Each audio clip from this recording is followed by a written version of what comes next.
Hello. क्या हालचाल भैया?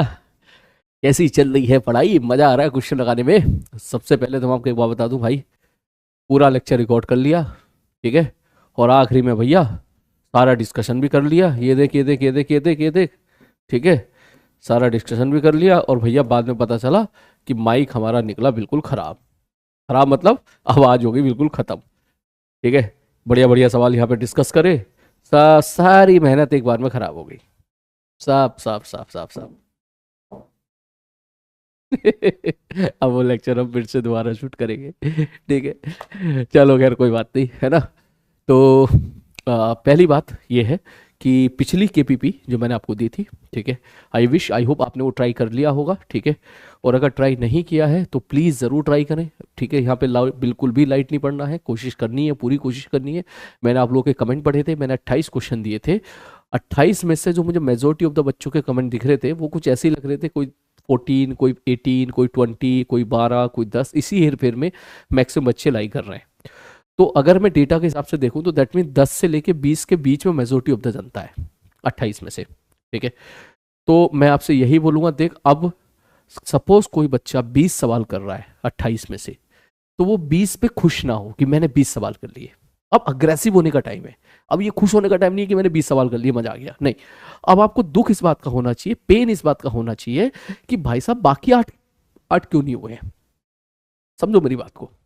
केपीपी मैं आपको बना रहा हूं, जो भी दे रहा हूं एडवांस ओरिएंटेड दे रहा हूं, ठीक। पिछली केपीपी जो थी वो सारी की सारी जो हमारे कोटा के इंस्टीट्यूट्स में जो शीट के जो बेस्ट क्वेश्चन है वो मैंने आपको दिए थे। जो बच्चा कोटा का है वो तो देखते ही पहचान जाएगा, ठीक है, कि हाँ सर यही क्वेश्चंस की प्रैक्टिस हमको फिर करवाई जा रही है अभी, अभी दोबारा से, ठीक है। तो क्योंकि सारे अच्छे सवाल हैं, तो मैं आपसे चाहूंगा कि भाई अगर मैंने 28 सवाल दिए हैं तो 25 तो बनने ही चाहिए। आपसे 3 सवाल की रिलैक्सेशन दे सकता हूं बस, उससे ज्यादा नहीं। हमारी बात समझ में, with in time limit, with in time limit, ठीक है। अब आपको इंप्रूवमेंट करना है आगे, अब आपको खुश नहीं होना है कि मैंने 20 सवाल बना लिए मजा आ गया भाई साहब, ठीक है। ये बात सच है कि 28 सवाल में से कोई बच्चा अगर 50% स्कोर कर ले रहा है, मैं आपको केबीपी का लेवल भी बता देता हूँ। अगर कोई बच्चा 50% स्कोर कर ले रहा है तो इसका मतलब उसकी रैंक जो है 4000 के आसपास उसकी रैंक आ जाएगी एडवांस में, ठीक है। कोई बच्चा अगर सपोज 20 सवाल कर ले रहा है तो इसका मतलब वो 1000 के आसपास उसकी रैंक डेफिनेटली वो स्कोर कर सकता है, ठीक है। 1000 के अंदर आ जाएगा, ठीक है। 800 से 1500 के बीच में कहीं भी लाई करेगा। लेकिन कोई बच्चा 20 से 25 के बीच में कर रहा है तो इसका मतलब वो 500 के अंदर रैंक ले आएगा, ठीक है, 200 के अंदर रैंक ले आएगा। लेकिन मैं चाहूंगा आप सारे बच्चे फाइट करो, कोशिश करो कि कम से कम 28 में से 25 सवाल तुम करके दिखाएंगे।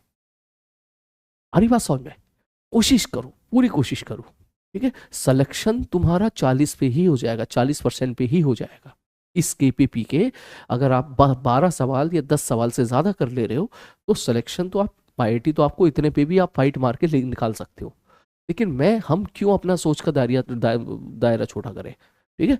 मैं चाहूंगा कि आप लगाओ, अब आप क्वेश्चन खूब करो, इतनी प्रैक्टिस करो कि सवाल देखते ही समझ में आ जाए कि सवाल होना कैसे है, ठीक है। मैं चाहूंगा कि आप ज्यादा से ज्यादा क्वेश्चन सॉल्व करो, क्योंकि अब वो वक्त नहीं है कि खुश हो गए कि भाई साहब हाँ 25 सब 20 सवाल ठीक हो गए मजा आ गया। नहीं, 20 पे खुश नहीं होना है, अब आपको और आगे मेहनत करनी है, ठीक है। ये चीज हो गई है।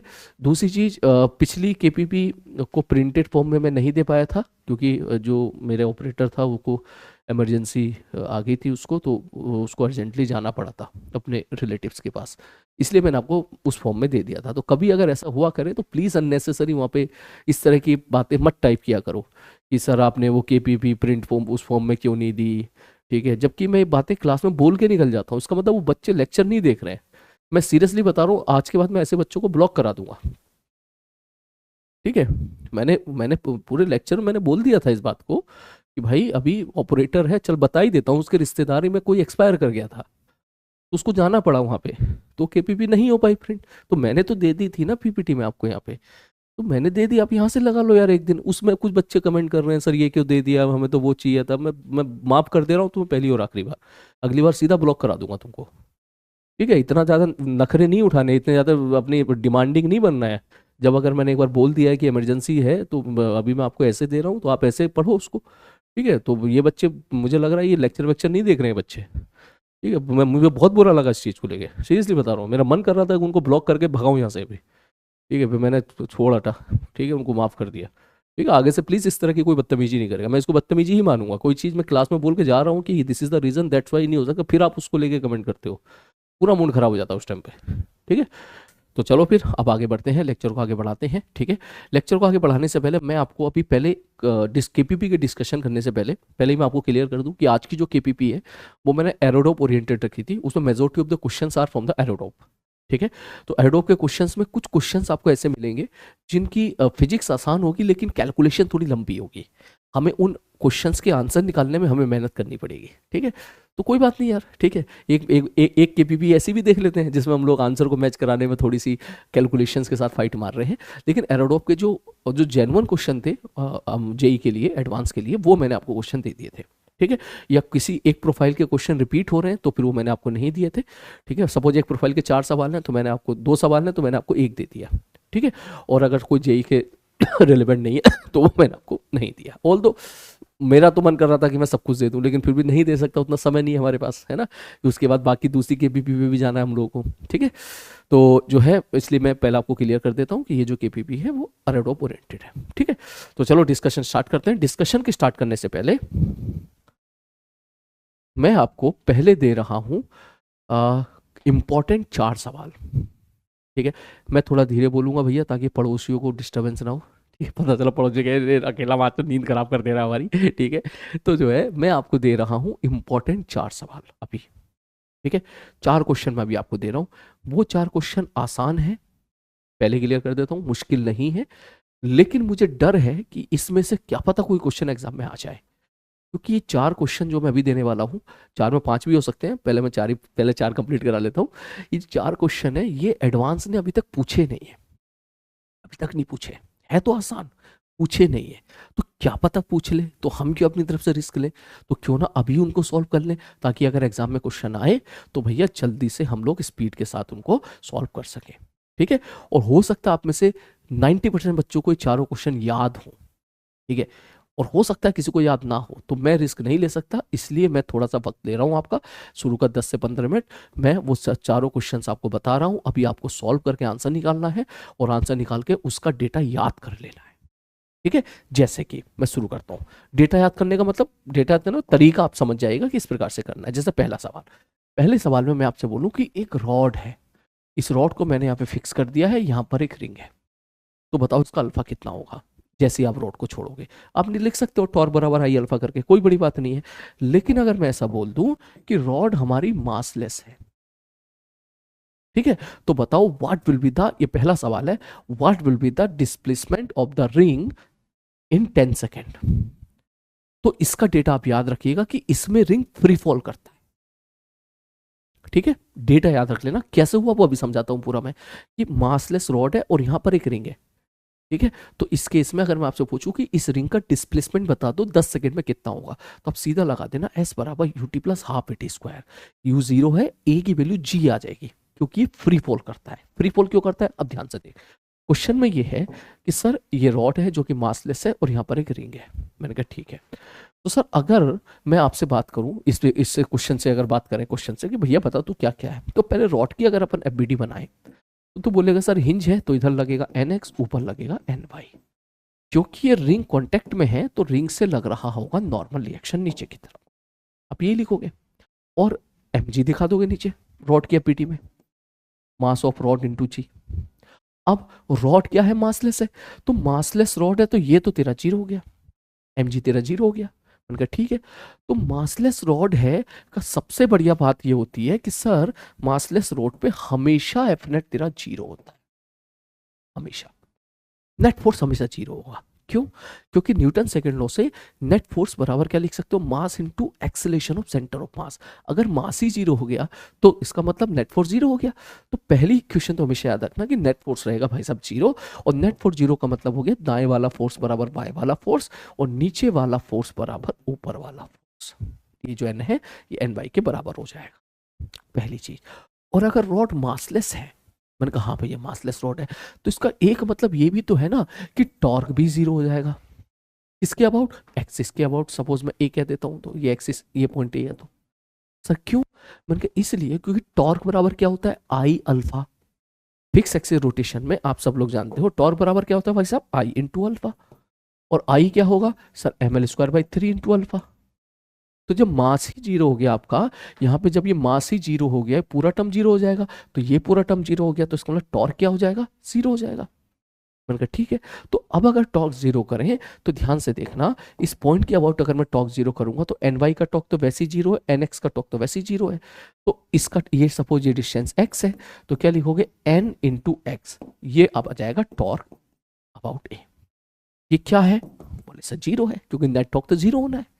तो अगर नेट टॉर्क जीरो होना है, एमजी बचा नहीं, केवल एन मालूम है, केवल एन बचा हुआ है, तो नेट टॉर्क मैंने जीरो कर दिया यहाँ से। दैट मीन्स नॉर्मल रिएक्शन यहाँ पे क्या आ गई, जीरो। नॉर्मल रिएक्शन जीरो आने का क्या मतलब हो गया, रॉड ने रिंग पर कोई फोर्स नहीं लगाया, नॉर्मल रिएक्शन जीरो है, तो इसका मतलब रॉड या रिंग ने रॉड पर कोई फोर्स नहीं लगाया। ये नॉर्मल जीरो होने का क्या मतलब हो गया, रिंग ने रॉड पर कोई फोर्स नहीं लगाया। जब रिंग ने रॉड पर कोई फोर्स नहीं लगाया, तो रॉड ने भी रिंग पर कोई फोर्स नहीं लगाया, रॉड भी रिंग पर कोई फोर्स नहीं लगाएगी, एक्शन एक्शन पेयर। तो इसका मतलब ये हुआ कि रिंग पर भी नॉर्मल जीरो हो गया। तो अब अगर मैं रिंग की पीडी बनाऊंगा तो नीचे लगेगा mg और ऊपर लगता नॉर्मल, नॉर्मल जीरो हो गया, तो केवल एक ही फोर्स बचा mg। तो इसका मतलब ये रिंग कैसे चलेगा सर, ये फ्री फॉल हो जाएगा, बिल्कुल क्लियर है, क्योंकि रिंग पे कोई फोर्स ही नहीं लग रहा है mg के अलावा, खत्म सवाल।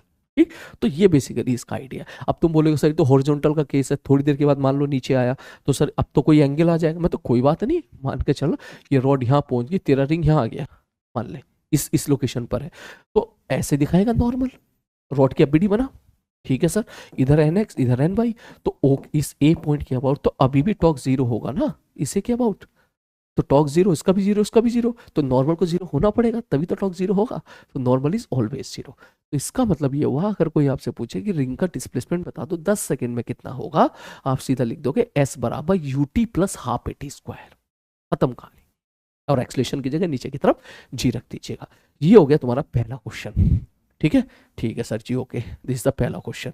दूसरा क्वेश्चन अगर मैं बात करूं, ठीक है, वो ये है कि सर सपोज मान लो ये एक रॉड है जिसको हमने यहाँ पे हिंज कर रखा है, ठीक है, ठीक है सर जी। तो यहां से एक बॉल आई एम मास की, मैंने कहा ठीक है भाई साहब, ओके, एम मास की बॉल आई है, और वो सपोज वी वेलोसिटी के साथ, वी नॉट वेलोसिटी के साथ यहाँ पे टकराई है। तो एक्स की वैल्यू कितनी होनी चाहिए, ठीक है, कि impulse imparted by hinge force is zero.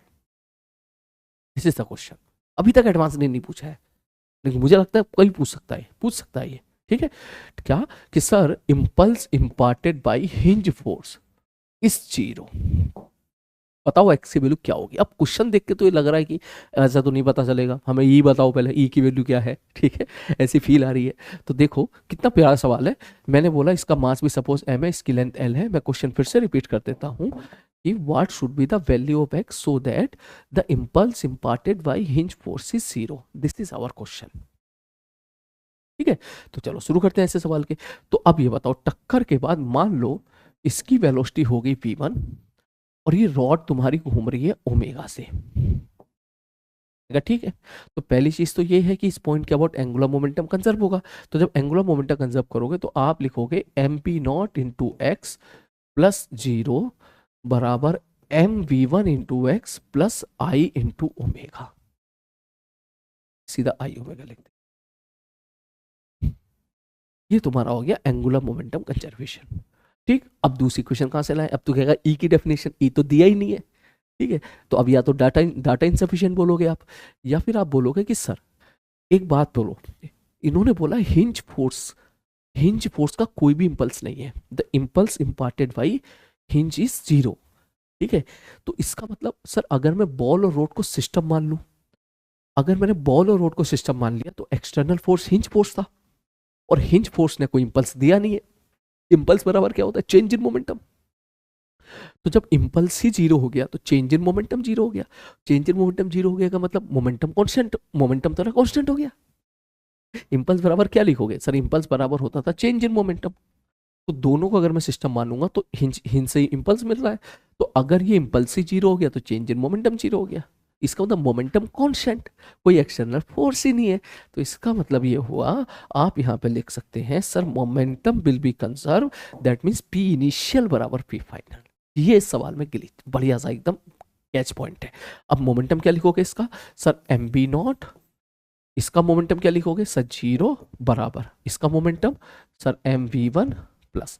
अब रॉड का मोमेंटम क्या लिखोगे सर, रॉड का मोमेंटम होगा sir mass into velocity of centre of mass of the rod, मतलब मास इंटू सेंटर मास होगा बीच में, सेंटर मास की वेलोसिटी ये हो जाएगी L/2 ओमेगा, अगर वो ओमेगा से घूम रहा है तो। खत्म सवाल, सवाल आपका खत्म हो चुका है। अगर मैं इस पूरी इक्वेशन को x से मल्टीप्लाई कर दूं, ठीक है, तो देखो ये क्या है, m v naught x, m v naught x, m v one x, m v one x, I omega ये, तो इसका मतलब आई ओमेगा बराबर एम एल ओमेगा एक्स बटे 2। आई की वैल्यू क्या है सर, आई की वैल्यू है एम एल स्क्वायर बाई 3। जैसे ही सॉल्व करोगे एक्स की वैल्यू निकल के आ जाएगा 12/3। ठीक है भैया जी, ओके, ये हो गया आपका दूसरा सवाल। ठीक, एक और तीसरा सवाल है। ये सवाल आप काफी बच्चों को याद होता है, लेकिन क्या पता क्लास का कोई बच्चा ऐसा हो जिसने याद ना किया हो, तो मैं उसे बोलूंगा याद कर ले। क्या बोले, मान लो ये कोई गोल गोल बॉडी है, मैं किस जगह पर फोर्स लगाऊं, एक्स की क्या वैल्यू होनी चाहिए कि बिना फ्रिक्शन के ये रोल कर जाए। This is a question. मैं एक बार फिर से रिपीट कर देता हूं। ऐसे सवालों की दो लैंग्वेज होती है। ये सपोज स्फीयर है, सिलेंडर है, रिंग है, सॉलिड सिलेंडर, होलो स्फीयर, कुछ भी गोल गोल बॉडी है। वो कहेगा find the value of x ताकि बिना फ्रिक्शन के ये रोल कर जाए, पहली लैंग्वेज। दूसरी लैंग्वेज कि सर मान लो यहां पर फ्रिक्शन नहीं है, स्मूथ सरफेस पे भी रोल कर जाए, तो दोनों का एक ही मतलब है। अगर मैं ये बोलूं कि एक्स की वो वैल्यू बताओ कि बिना फ्रिक्शन के ये रोल कर जाए, तो इसका मतलब फ्रिक्शन है ही नहीं, और फ्रिक्शन नहीं है को इस in another language we can say कि सरफेस स्मूथ है। अब रोलिंग करा के दिखाओ, तो रोलिंग करा के दिखाओ अगर सरफेस स्मूथ है तो। ठीक है, तो इसके लिए याद रखना, यहाँ पर सॉल्व करके वैल्यू आती है, एक्स की वैल्यू निकल के आती है I/mr। ये आपको याद रखना है। ठीक, तो अगर मैं इस क्वेश्चन को सॉल्व करूं, बोले सर आया कैसे, याद तो करा दिया आपने। मैंने कहा देख भैया, मान ले इसका एक्सलेशन आगे की तरफ है, ये घूम रहा है अल्फा से। मैंने कहा ठीक है, तो अब अगर मैं इसकी इक्वेशन लिखूंगा तो आप क्या बोलोगे सर, पहली इक्वेशन तो F=ma। मैंने कहा ठीक है, एक फोर्स लग रहा है। बोले फ्रिक्शन क्यों नहीं लगा है? मैंने कहा फ्रिक्शन तो है ही नहीं। ठीक है, लगाएंगे क्यों? बोले ठीक है सर। दूसरी F×x बराबर I इंटू अल्फा। तीसरी A बराबर R अल्फा। तो तीसरी को ही सेट कर दे, यहाँ पे अल्फा की जगह A/R कर दे। ठीक, तो यहां से अगर तू एक्स देखेगा तो क्या निकल के आ गया सर, एफ नीचे निकल के आ गया ये। और एफ की वैल्यू किसके बराबर है सर, एफ की वैल्यू एम ए के बराबर है। तो यहां से इस ए से ए, इसे कैंसिल आउट हो गया, एक्स की वैल्यू आ गई I/mr। बोलो क्लियर है भाई साहब? ठीक है, तो ये चीज है जो आपको बिल्कुल यहाँ पर क्लियर होनी चाहिए। ठीक है, चलो ये आपका हो गया कौन सा, तीसरा सवाल। चौथा सवाल इज वेरी इंपॉर्टेंट। ठीक है, ध्यान से सुनिएगा, ये सवाल अभी तक एडवांस ने पता नहीं क्यों नहीं पूछा है। मुझे लगता है कभी भी पूछ सकता है, इस साल भी पूछ सकता है। ऑल दो मैंने ये प्रयास बैच में तो ये सवाल मैंने कराया था। ठीक है, और जो अर्जुना वाला बैच है वो मैंने उस वक्त इसलिए नहीं कराया था क्योंकि तब तक मैथमेटिक्स उतनी डेवलप नहीं हो पाती है बच्चों की, जब बच्चा 11th क्लास में होता है। क्वेश्चन क्या है, ध्यान से समझना। क्वेश्चन ये है कि यहाँ पर एक इस प्रकार का y बराबर एक्स स्क्वायर और नीचे y बराबर -x², इतने इसका हमारे पास क्या है, एक लेमिना है इस प्रकार का, सिमेट्रिक लेमिना।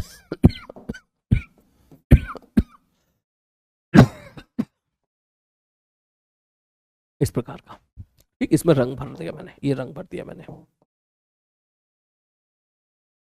ठीक है, ये एक लेमिना है और सिग्मा दे रखा है इसका, इसका है 0,L, सॉरी L,0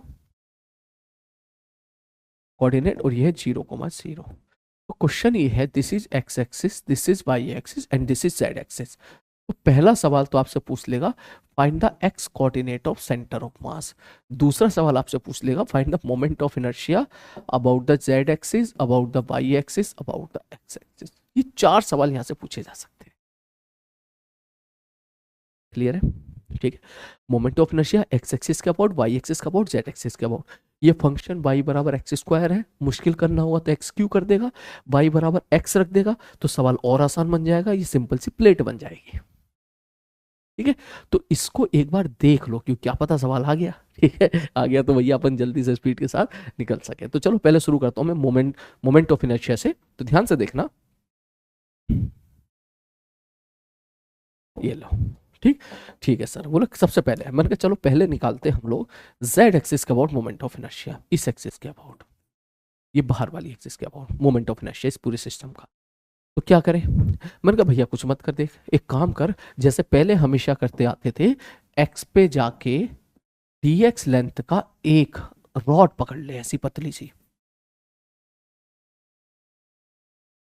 ठीक है सर जी, एक्स पे जाकर dx लेंथ की हमने एक रॉड पकड़ ली, इसका मोमेंट ऑफ इनर्शिया रॉड का निकाल ले इसके अबाउट, और यहां से यहां तक इंटीग्रेट कर दे, हो गया सवाल। ठीक, यही करना है। ठीक, तो चलो शुरू करते हैं। तो x पे जाके मैंने यहाँ पे इस dx लेंथ की एक रॉड पकड़ ली है, मान ले ये वाली डिस्टेंस y है, तो ये वाली डिस्टेंस भी y होगी, सिमेट्रिक है, ये y है तो ये भी y हो जाएगी, दोनों y हो जाएंगे, कोई दिक्कत वाली बात नहीं। तो अब ध्यान से देखो, मुझे लिखना है पहला सवाल moment of inertia about the z axis. ठीक है, तो पहले मैं इसका मोमेंट ऑफ इनर्शिया लिखूं, इसके अबाउट क्या लिखूंगा, बोले सर ये एक रॉड है ऐसी, तो इसका मोमेंट ऑफ इनर्शिया इसके अबाउट तो होगा ml²/12। सेंटोमास इसका बिल्कुल यहाँ पर होगा एक्स एक्सिस पर, क्योंकि रॉड सिमेट्रिक है, जैसे ऊपर वैसे नीचे, तो सेंटोमास यहाँ पर होगा। तो रॉड के सेंटोमास से पास होने वाला मोमेंट ऑफ इनर्शिया कितना होता है ml²/12, और यहाँ से मैं क्या लगा दूंगा, पैरेलल एक्सिस थ्योरम, क्योंकि मुझे तो ओरिजिन के अबाउट चाहिए, जेड एक्सिस के अबाउट चाहिए। तो मैं लिखूंगा, ध्यान से देखना, कि सर डी आई बराबर छोटा सा मोमेंट ऑफ इनर्शिया बराबर sir ml²/12 plus mx², IC plus MD² लगा दिया मैंने। ठीक, पहले एक्सिस फॉर्म लगा दी। अब इसमें L की क्या वैल्यू है, ये जो L है, अब ध्यान से देखो L कितना है सर, ये तो इसकी लेंथ है जो कि 2y है, तो मुझे यहाँ क्या लिखना पड़ेगा, 2y², ये लिखना पड़ेगा मुझे। बोले ठीक है सर। तो अगर मैं इसको थोड़ा सा अच्छे से लिखूं, तो आप क्या लिखोगे, दिस इज इक्वल टू, ये आ जाएगा dm, ठीक है, y²/3, ठीक है, y²/3 प्लस dm(x²), ये आ गया। अब ये मोमेंट ऑफ इनर्शिया आ गया, और आपको क्या चाहिए, आपको तो भैया आई नेट चाहिए, आई जेड, तो क्या करोगे सर, इंटीग्रेट कर दो इसको, कहां से कहां तक, बोले 0 से लेके एल तक, खत्म हो गया सवाल। अब फिजिक्स इसकी यहीं पर खत्म हो जाती है, मैथ्स भी चलेगी इसकी। मैथ्स में अब ध्यान से देखो, अब तक क्योंकि आपने अगर एरिया अंडर कर्व पढ़ लिया है, तो ये तरीका बिल्कुल ऐसे ही चल रहा है जैसे एरिया निकालने हम लोग, आपने देखा होगा एरिया अंडर कर्व निकाला करते थे, एक्स पे जाके dx थिकनेस की एक स्ट्रिप पकड़ते थे। तो जैसे एरिया, जिन बच्चों का एरिया अंडर कर्व जिन्होंने पढ़ लिया, उन्हें अभी आसान लगेगा। ठीक है, और कोई बच्चा सपोज 11वीं क्लास में, अब सोचो, ठीक है, कोई बच्चे इस टाइम 11वीं क्लास का है, कोई बच्चे मान के चल, जो बच्चे 11वीं वाले आ चुके हैं, देख चुके हैं लेक्चर, ठीक, अब आप पढ़ चुके हो ना एरिया अंडर कर्व, तो आपको अब ये आसान लगेगा।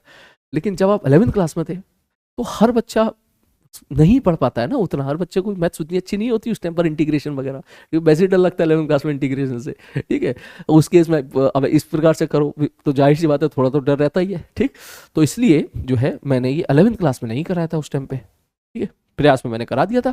क्यों करा दिया था, क्योंकि भैया प्रयास का बच्चा तो 12th पास होता है, उसको इतनी मैथ्स आती है, तो अभी तो उसमें बहुत मैथ्स इन्वॉल्व है। अब देख कैसे मैथ्स इन्वॉल्व है सर, डीएम बराबर क्या होगा, मैंने कहा डीएम बराबर होगा सिग्मा इंटू डीए, डीए और डीए क्या होगा, लंबाई गुणा चौड़ाई, लंबाई कितना है 2y और चौड़ाई कितनी है dx, इसकी वैल्यू पुट करनी पड़ेगी यहाँ पर। तो इसका मतलब आई जेड बराबर डीएम, डीएम कितना हो गया, sigma into 2y into D X into y²/3 का integration from 0 to l plus sigma into 2π into D X into x² का इंटीग्रेशन फ्रॉम 0 to l।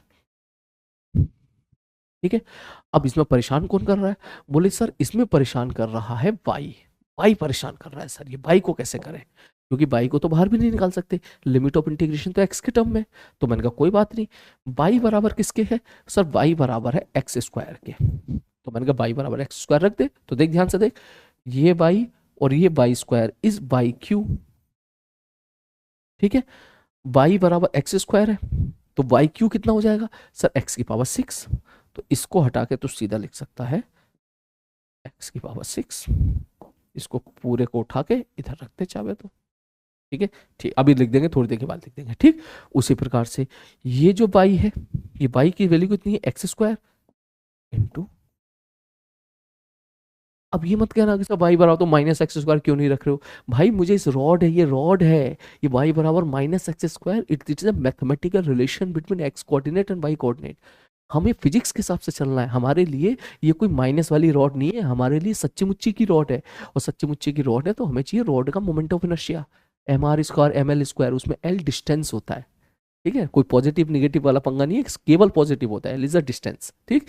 तो हमें यहाँ पर क्या पुट करना है, यहाँ पर हमें यहाँ पर बस ये डिस्टेंस पुट करनी है, ये वाली डिस्टेंस कितनी है, ये वाली डिस्टेंस कितनी है, ठीक। तो बस अब इसके बाद जो है आई थिंक सवाल आपका सॉल्व हो चुका है, और सॉल्व जब करोगे तो देख कैसे निकलेगा, देख सिग्मा 2/3 कॉमन निकल के बाहर आ गया, 2 सिग्मा, और ये आ जाएगा एक्स की पावर 7/7, तो एल की पावर 7/7, तो 7 दिया आ गया 21, प्लस यहाँ से सिग्मा, 2 सिग्मा बाहर आ गया, एक्स की पावर 4 में एल की पावर 5/5, ये आपका आ जाएगा जेड एक्सिस के अबाउट मोमेंट ऑफ इनर्शिया।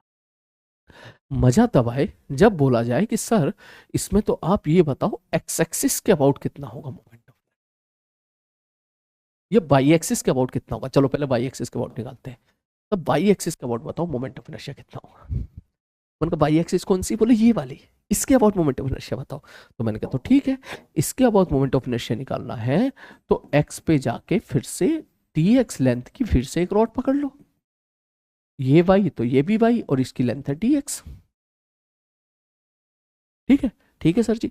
अब बोले सर अब बताओ इस रॉड का मोमेंट ऑफ इनर्शिया इसके अबाउट कितना होगा, sir m are square, m are square, m are square, भाई एक रॉड है, ठीक है, ये एक रॉड है, ठीक है, ये सॉरी ये एक्सिस है, इस एक्सिस के अबाउट इसका, इस रॉड का मोमेंट ऑफ इनर्शिया कितना होगा, एम आर स्क्वायर, ठीक है, ये तो हम पहले ही पढ़ चुके हैं कि अगर कोई रॉड है जो एक्सिस से आर डिस्टेंस दूरी पर है, रॉड का सारा मास आर डिस्टेंस दूरी पर, तो एम आर स्क्वायर होता है, ठीक है, ये एक्सिस है और इसका मैं मोमेंट ऑफ इनर्शिया पूछूं, ये डिस्टेंस आर है, तो सारा का सारा मास आर डिस्टेंस दूरी पर है, तो इसका मतलब ये हुआ इस छोटी सी रोड का मोमेंट ऑफ इनर्शिया कितना हो जाएगा, सर एम आर स्क्वायर, क्योंकि एक्स डिस्टेंस दूरी पर है, ठीक। तो यहाँ रॉड का हर बिंदु, चाहे ये रॉड का हर एक बिंदु इस एक्सिस से एक्स डिस्टेंस दूरी पर है, मतलब इसी को इंटीग्रेट करना है, कहाँ से कहाँ तक, सर 0 से लेके एल तक, तो ये आपका क्या आ जाएगा, आई अबाउट वाई आ जाएगा। चलो इंटीग्रेट करते हैं 0 से लेके एल तक,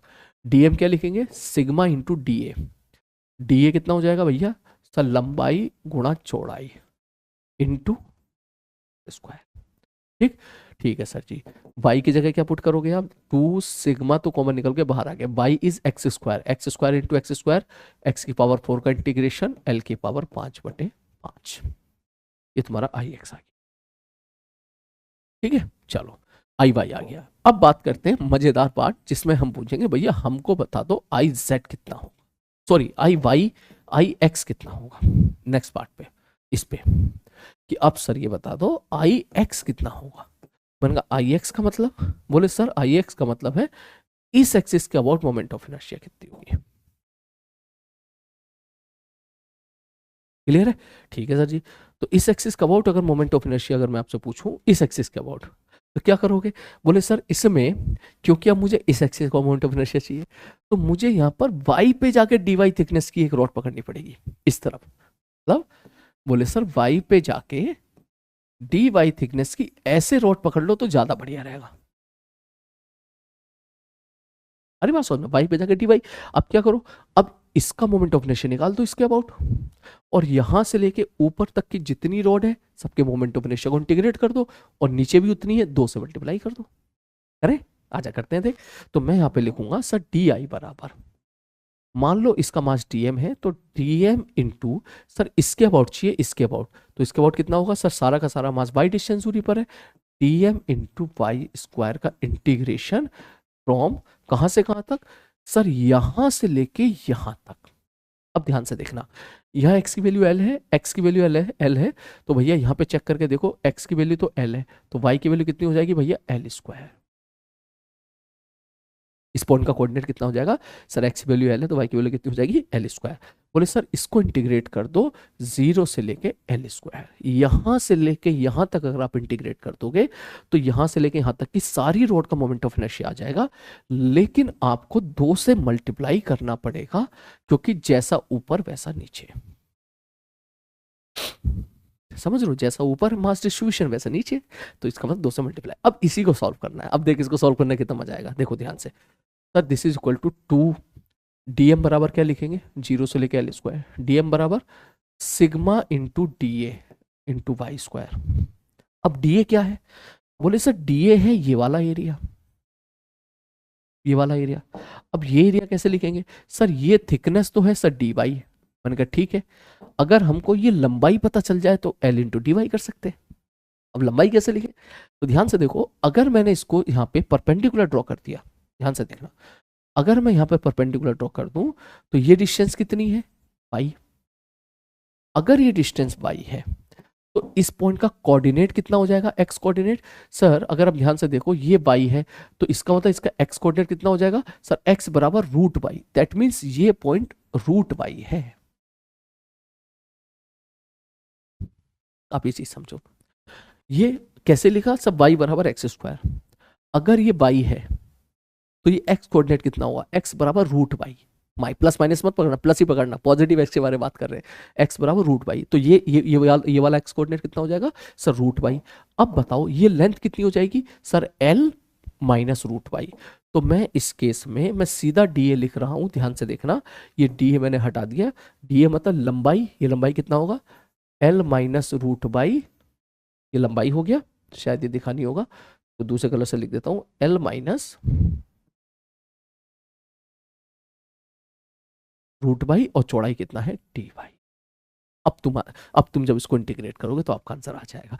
मैं एक बार पूरा इंटीग्रेट करा देता हूं, देख हम लिखेंगे 2 सिग्मा तो कॉमन निकल के बाहर आ गया, ठीक है।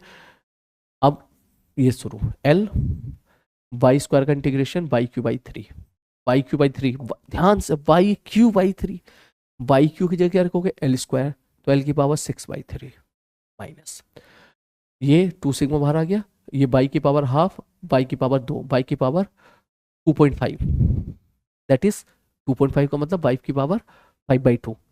जब उसको इंटीग्रेट करोगे तो क्या आएगा वाई की पावर 7/2 अपॉन 7/2, यह आएगा। वाई की जगह क्या पुट कर दोगे आप एल स्क्वायर, ये आ जाएगा, this is equal to 2 sigma l की पावर 7/3 माइनस ये जाएगा ऊपर 2/7 एल की पावर 7, ठीक है। एलसीएम ले लो, 7 × 21, ठीक है, यहाँ आ जाएगा 7, यहाँ आ जाएगा 6, 2 सिग्मा एल की पावर 7, ये आ जाएगा 2/21 एल की पावर 7 सिग्मा। अब एक मजेदार बात और देख ले, आई एक्स 2/21 आया है, आई बाई 2/5 आया है, आई जेड दोनों का सम आ गया है, तो यहां से आपको देख ली आई जेड बराबर आई एक्स प्लस आई वाई,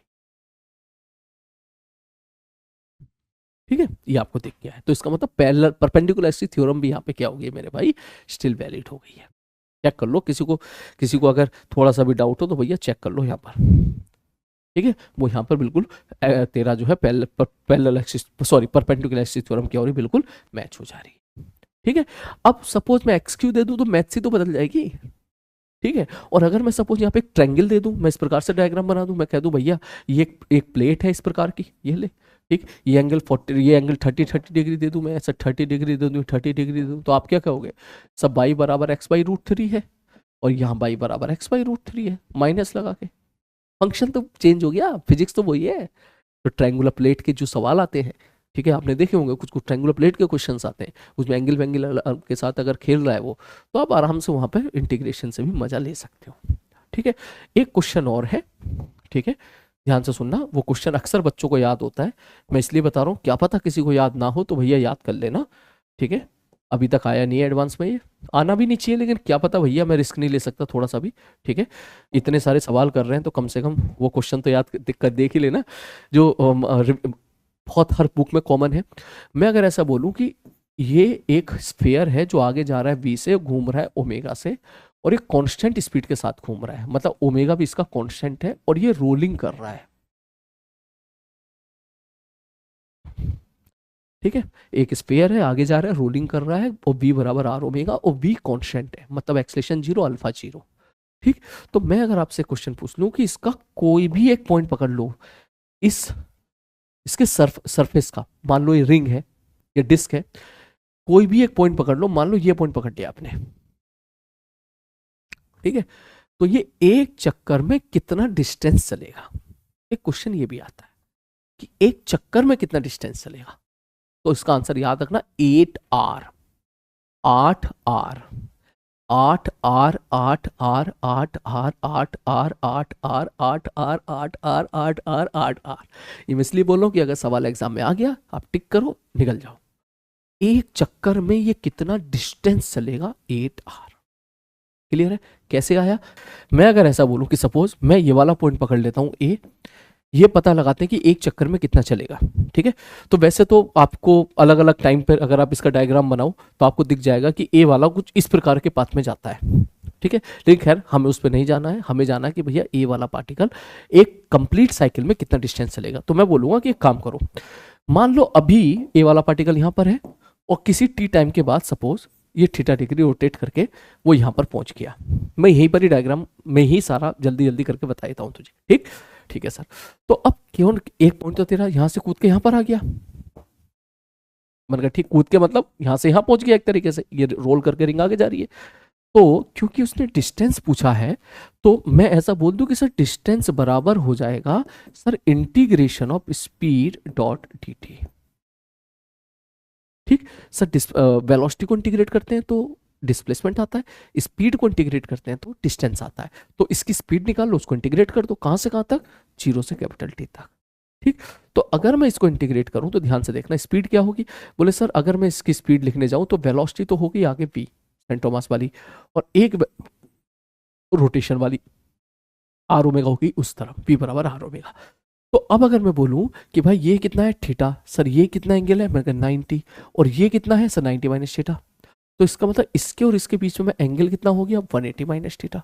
तो अगर मैं ए की स्पीड पूछूं तो या तो आप आई कैप जे कैप में लिख लो, ये आई कैप और इसके कंपोनेंट ले लो ऊपर और पीछे, और फिर उसका मैग्नीट्यूड निकाल दो, वेलोसिटी का मैग्नीट्यूड, आई कैप जे कैप का वेलोसिटी का मैग्नीट्यूड स्पीड होता है। या फिर तू डायरेक्टली लिख दे, कैसे? बोले सर आर ओमेगा किसके बराबर है, वी के, क्योंकि वी बराबर आर ओमेगा है, प्योर रोलिंग हो रही है। तो सर कायदे में एक वेलोसिटी तो होगी आगे भी और एक होगी सर उस तरफ भी, तो इनका जो रिजल्टेंट जाएगा 180 माइनस थीटा। ठीक है, इनका जो रिजल्टेंट जाएगा तो आप सीधा लिख सकते हो sir A square plus B square plus 2ab cos theta. ठीक, का अंडर रूट। तो इसका मतलब मैं यहां से लिख सकता हूं बी नेट बराबर A square plus B square minus 2ab cos theta का अंडर रूट। जैसे ही आप इसको सॉल्व करोगे ये आ जाएगा 2b साइन थीटा बाई 2। ठीक है, अब इसका मतलब आपको यहाँ पे स्पीड की जगह लिख देना है 2b साइन थीटा बाई 2। मैंने कहा ठीक है भाई साहब। अब थीटा की जगह क्या लिख सकते हो, ओमेगा टी। क्यों? क्योंकि ओमेगा कांस्टेंट है भैया, टी टाइम में कितना एंगल रोटेट होगा, थीटा बराबर ओमेगा टी। तो अब आपको इसको इंटीग्रेट करना है भैया, 2b बाहर आ गया इंटीग्रेट से, टी का मल्टीप्लीकेशन ओमेगा बाई 2 है तो ये डिवाइड में आ जाएगा, और साइन का इंटीग्रेशन इस माइनस कॉस, ठीक, ओमेगा टी बाई, ये आपका जो है इंटीग्रेशन आ गया फ्रॉम जीरो से कैपिटल टी।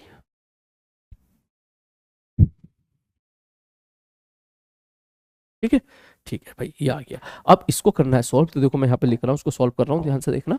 सर ये आ गया 4b बाई ओमेगा, ठीक है, माइनस बाहर निकाल दो, ये लो माइनस बाहर आ गया। ठीक है, टी की वैल्यू यहाँ पुट कर दे, तो ये बन जाएगा cos omega is 2 pi by T into T by 2 minus cos zero is 1।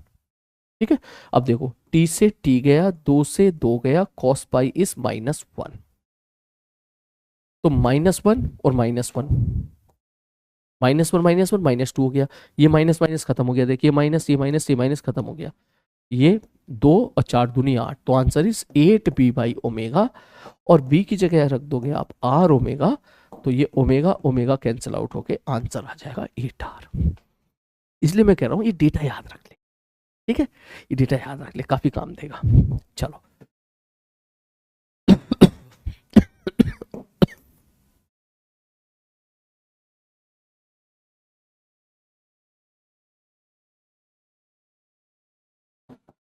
चलो अब चलते हैं KPP2 के डिस्कशन की तरफ, ठीक है। इसमें जो क्वेश्चंस हैं वो एरोडोप वाले हैं, मेजोरिटी क्वेश्चंस, ठीक है। तो कुछ क्वेश्चंस आपको जो आसान होंगे मैं हिंट दे के निकल जाऊंगा, उसमें मेरे पूरा सॉल्व करने की कोई ज़रूरत नहीं है। कोई अच्छा सवाल होगा मैं उसको डेफिनेटली लास्ट तक सॉल्व करूंगा।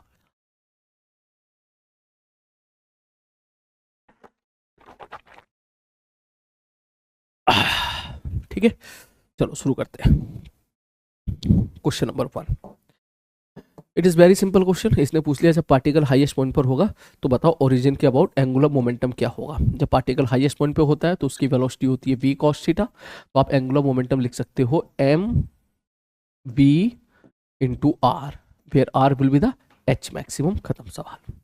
या आप r क्रॉस एम बी से भी कर सकते हो, r वेक्टर लिख लीजिए किसी टाइम पर और वेलोसिटी वेक्टर लिख लीजिए, बहुत लेंदी तरीका है, सीधा r क्रॉस एम बी से बेटर है। आप m v into r perpendicular वाली चीज़ लगा दो, ये वेलोसिटी वाली लाइन हो जाएगी, ठीक है।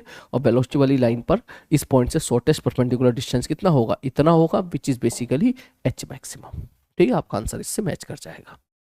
नेक्स्ट क्वेश्चन है, आप आई होप आपने रीडिंग ले ली है, नहीं ली है तो मैं पीछे हो जाता हूँ, इसकी रीडिंग ले लो, ठीक है।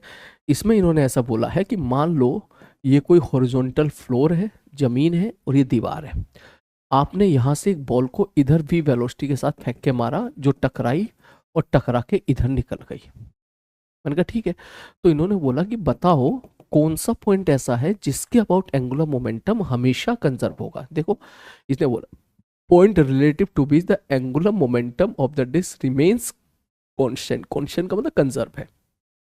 तो मैं बोलूंगा एक बात था, मान ले ये बॉल है, जब ये बॉल यहां टकराएगी तो इस पे ऐसे नॉर्मल लगेगा, ठीक है। तो इसका मतलब ये हुआ कि नॉर्मल आ गया, फोर्स आ गया, यही एक्सटर्नल फोर्स और कोई फोर्स ही नहीं लगा।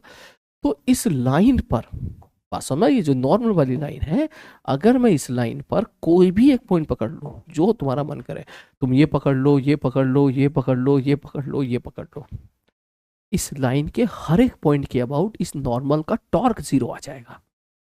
और अगर इस नॉर्मल का टॉर्क जीरो आ गया, ठीक है, तो इसका मतलब एंगुलर मोमेंटम हम उस पॉइंट के अबाउट कंजर्व करते हैं जिस पॉइंट के अबाउट टॉर्क जीरो होता है। ये आपने पढ़ा होगा कि एंगुलर मोमेंटम किसके अबाउट कंजर्व करते हैं, जिसका अबाउट टॉर्क जीरो होता है। तो नॉर्मल वाली लाइन का कोई भी पॉइंट पकड़ लो, उस पर नॉर्मल का टॉर्क जीरो है, mg अंदर नॉर्मल बाहर। एक जमीन वाला नॉर्मल भी हो सकता है जो बाहर की तरफ लग रहा है, ठीक। तो इस हॉरिजॉन्टल प्लेन पे यहाँ से चीज़ क्लियर हो गई कि नॉर्मल वाली लाइन पर आप किसी भी पॉइंट के अबाउट एंगुलर मोमेंटम कंजर्व कर सकते हो। फिर भी इसमें कुछ कुछ बेसिक चीज़ें और देख लेते हैं कि मान लो ये एंगल थीटा है, तो इधर इसकी वेलोसिटी बी कॉस थीटा, नीचे बी साइन थीटा। ये थीटा है तो सर इधर भी इसकी वेलोसिटी बी कॉस थीटा, नीचे बी साइन थीटा। तो मान लो मैं इसमें पूछूं मैंने कि चेंज इन वेलोसिटी बताओ कितना होगा, तो देखो अगर इलास्टिक कोलिजन है, ये बी कॉस थीटा तो सॉरी ये बी साइन थीटा तो ये बी साइन थीटा, ये बी कॉस थीटा इधर टकरा के इधर गया, तो change in momentum is two v cos theta. ये चीज क्लियर होनी चाहिए, ठीक। अच्छा मैं यहाँ पे पूछ लूँ भाई change in velocity is two v cos theta, और अगर मैं इसको मास से मल्टीप्लाई कर दूंगा तो ये चेंज इन मोमेंटम हो जाएगा 2mb cos थीटा। तो मैं अगर आपसे पूछ लूं कि जो नॉर्मल से झटका फ्रॉम द नॉर्मल लगा है, इंपल्स लगा है नॉर्मल का, उस इंपल्स की वैल्यू बता दो कितना होगा, तो आप इंपल्स बराबर क्या लिखोगे, चेंज इन मोमेंटम। इंपल्स बराबर चेंज इन मोमेंटम, और बॉल का मोमेंटम में कितना चेंज हुआ है 2mb cos थीटा, तो ये आपका चेंज इन मोमेंटम आ गया। हाँ अगर मैं ऐसा पूछूं कि यहाँ पर मैंने एक पॉइंट पकड़ रखा है ए, मुझे ए के अबाउट मुझे बताओ एंगुलर इंपल्स कितना है, ए के अबाउट एंगुलर इंपल्स, ठीक। तो अब चेक करके बताओ, जैसी बॉल यहाँ टकराई इधर से लगा नॉर्मल झन्नाटेदार खतरनाक वाला इंपल्स लगा, उस इंपल्स का एंगुलर इंपल्स कितना हो जाएगा, जे एन इंटू, मान लो ये वाली डिस्टेंस एल है, जे एन इंटू एल, ये एंगुलर इंपल्स हो जाएगा। जे एन की वैल्यू कितनी है 2mb cos थीटा, तो 2mb cos theta into L, ये क्या बन जाएगा आपका एंगुलर इंपल्स। सर ये सब क्यों बता रहे हो, क्योंकि सेकंड पार्ट में उसने यही पूछा था, magnitude of the increment of the vector of the disc angular momentum, ठीक है, अबाउट ए पॉइंट ओ, इस पॉइंट के अबाउट बताओ कितना एंगुलर मोमेंटम उसका बढ़ गया, ठीक है। तो बेसिकली कितना चेंज हो गया, वो एंगुलर मोमेंटम में चेंज जानना चाह रहा है। तो चेंज इन एंगुलर मोमेंटम बराबर एंगुलर इंपल्स, इम्पल्स बराबर change in momentum, angular impulse बराबर चेंज इन एंगुलर मोमेंटम। और ये कितना है, बोले सर ये कितना है, sir 2mb cos theta is the impulse into distance l। फिर तेरा ये आंसर मैच कर जाएगा नीचे वाला जो भी दे रखा है। ठीक है, नेक्स्ट तीसरा क्वेश्चन। तीसरा क्वेश्चन बड़ा प्यारा सवाल है। ठीक है, मैं थोड़ा वॉइस रेस्ट ले लेता हूँ, आप देख लो सवाल को तब तक। हाँ चलो देखें सवाल को।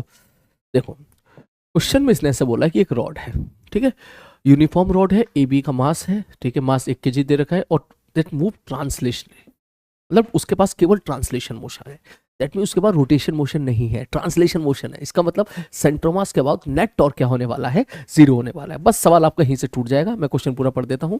विद एन एक्सेलरेशन दे रखा है due to 2 anti parallel force F1 and F2, distance between the point at which these force are applied equal to the 20 centimetre. उसके बाद बता दो what is the length of the rod. मतलब sir ji देखो ये एक रॉड है, ठीक है, मान लो उसका सेंट्रोमास कहीं यहाँ पर है। इसने बोला इसके पास केवल और केवल क्या है, ट्रांसलेशन मोशन है। आगे फोर्स कितना लग रहा है, F2 जिसकी वैल्यू है 5 न्यूटन, पीछे कितना लग रहा है F1 जिसकी वैल्यू हमको पता नहीं है।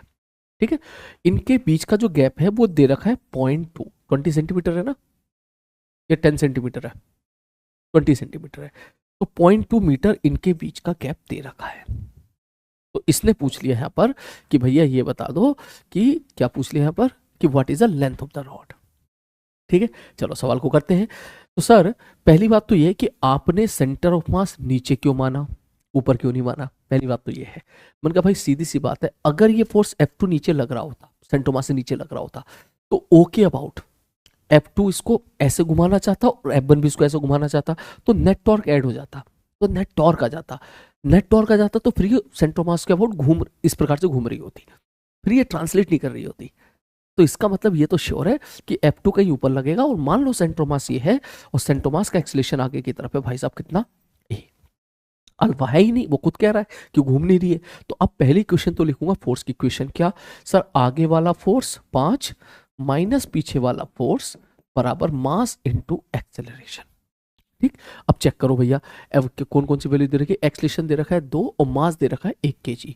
तो 5 माइनस F1 बराबर 1 गुणे में 2, दैट मीन्स F1 बराबर निकल के आ जाएगा 3। ठीक सॉरी, ठीक है, तो F1 की वैल्यू आ गई है 3। अब आगे कैसे करें, तो मैंने कहा भाई एक बात बता, क्योंकि सेंटर ऑफ मास है, मैंने कहा ठीक है, तो जाहिर सी बात है इसका नेट टॉर्क 0 है, तो मैं ये बोल दूं सर ये वाली डिस्टेंस कितनी हो जाएगी, L/2 हो जाएगी। मैंने कहा ठीक है। अब तुम पूछ सकते हो सेंटर मास आपने बीच में क्यों माना, क्योंकि रॉड कैसी दे रखी है, यूनिफॉर्म, तो भैया बीच में ही होगा।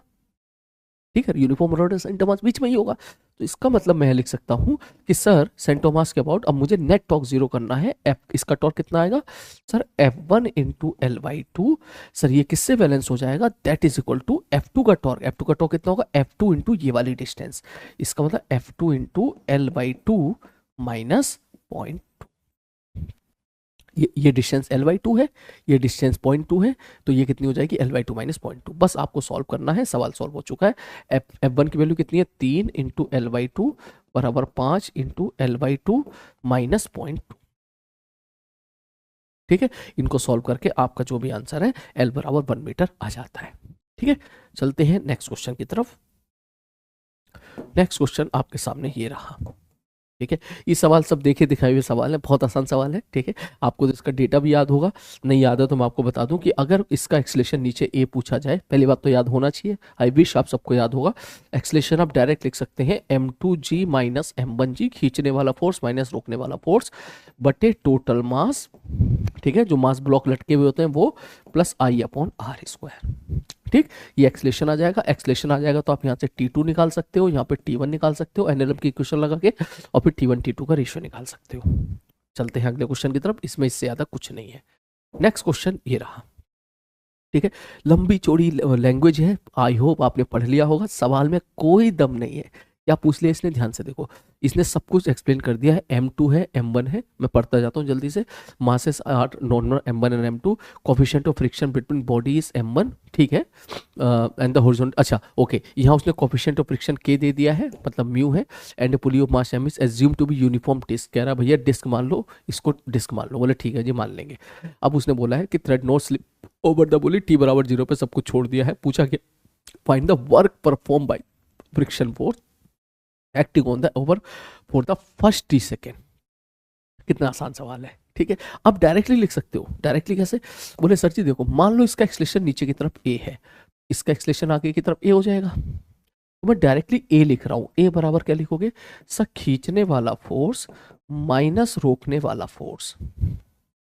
आई होप आप ये चीज समझ पा रहे हो कि पीछे लग रहा होगा फ्रिक्शन, जिसकी वैल्यू कितनी हो जाएगी, mu M G upon total mass M1 plus M2 plus I upon R square. I की जगह क्या लिखोगे, डिस्क है तो mr²/2 अपॉन आर स्क्वायर। ये तुम्हारा एक्सलेशन आ गया। अगर ये एक्सलेशन आ गया, उसने पूछा क्या कि हमें तो वर्क डन बाय फ्रिक्शन बता दो, तो वर्क डन बाय फ्रिक्शन आप लिख सकते हो टी टाइम में, क्या लिखोगे, बोले सर फ्रिक्शन तो लग रहा है पीछे, कितना, बोले sir mu into M1 into G, और टी टाइम में आगे इसका डिस्प्लेसमेंट निकाल लो। मान लो टी टाइम में ये आगे चला x, तो आप इसको x से मल्टीप्लाई कर दो, माइनस लगा दे। अब आगे कितना जाएगा, बोले सर एक्सलेशन पता चल चुका है, ये एक्सलेशन है यहाँ पर, ठीक है, तो आप सीधा लिख सकते हो टी टाइम में कितना चलेगा, x बराबर ut प्लस हाफ AT², ठीक। तो आप इसको इस x की जगह डायरेक्टली लिख सकते हो ut प्लस हाफ AT²। इसके बाद सवाल को छोड़ दीजिएगा, ठीक है। नेक्स्ट आगे बढ़ते हैं। अगला क्वेश्चन आपकी स्क्रीन पे ये रहा, ठीक है। ये सवाल मिलता जुलता सवाल है, अभी आपने देखा होगा ये सवाल, ठीक है, पिछली केपीपी में था ये क्वेश्चन, ठीक, जिसमें आप, आई होप आपको याद होगा, नहीं याद है तो मैं आपको बता दूं कि इस प्रकार का क्वेश्चन एक इसको ऐसे रोल करा दिया था, ठीक है, इसको इस प्रकार से रोल करा दिया था और इसको इस प्रकार से रोल करा दिया था, और यहाँ जमीन में फ्रिक्शन का रेशियो पूछ लिया था। तो उसी सवाल का थोड़ा सा परवर्जन है ये क्वेश्चन। इस क्वेश्चन में सब कुछ मैं बता देता हूँ क्या है। इस क्वेश्चन में इसको ओमेगा नोट से घुमा के छोड़ दिया, ठीक है, घुमा के छोड़ दिया, और फिर इसने पूछा कि बताओ ये रेस्ट पे आने से पहले कितने चक्कर काटेगा। आई होप क्वेश्चन आप समझ गए हो कि uniform cylinder of radius R spinning about its axis to the angle of velocity omega not, then placed into the corner, coefficient of friction between the corner walls and the cylinder is equal to K, how many turns will the cylinder accomplish before it stop, रुकने से पहले कितने चक्कर इसने काटे होंगे। सवाल बिल्कुल वही है, कैसे क्या करना है, मैंने कहा देख भाई, सबसे पहले तो बना FPT, ठीक है, इधर से क्या लग रहा होगा, नॉर्मल N1, ऊपर क्या लग रहा होगा, फ्रिक्शन F1, यहाँ से कौन लग रहा होगा, नॉर्मल N2, क्योंकि आप इसको ऐसे घुमा रहे हो, इस प्रकार से घुमा रहे हो ऐसे, ठीक, ऐसे घुमा रहे हो, तो ऐसे घुमाने का मतलब इस पर फ्रिक्शन किधर लगेगा, पीछे की तरफ F2, और नीचे कौन लग रहा होगा, mg, क्योंकि ओमेगा दे रखा है तो इसका मतलब फ्रिक्शन कैसा होगा, काइनेटिक, ठीक है। अब मैं इक्वेशन लिख रहा हूँ, देख ध्यान से देखना इक्वेशन कैसे लिखेंगे। सबसे पहले आगे वाला फोर्स बराबर पीछे वाला फोर्स, N1 बराबर F2, ठीक है। दूसरा, सर ऊपर वाला फोर्स बराबर नीचे वाला फोर्स, ठीक है। तीसरा, सर F1 की वैल्यू हो जाएगी म्यू इंटू N1 और F2 की वैल्यू हो जाएगी म्यू इंटू N2।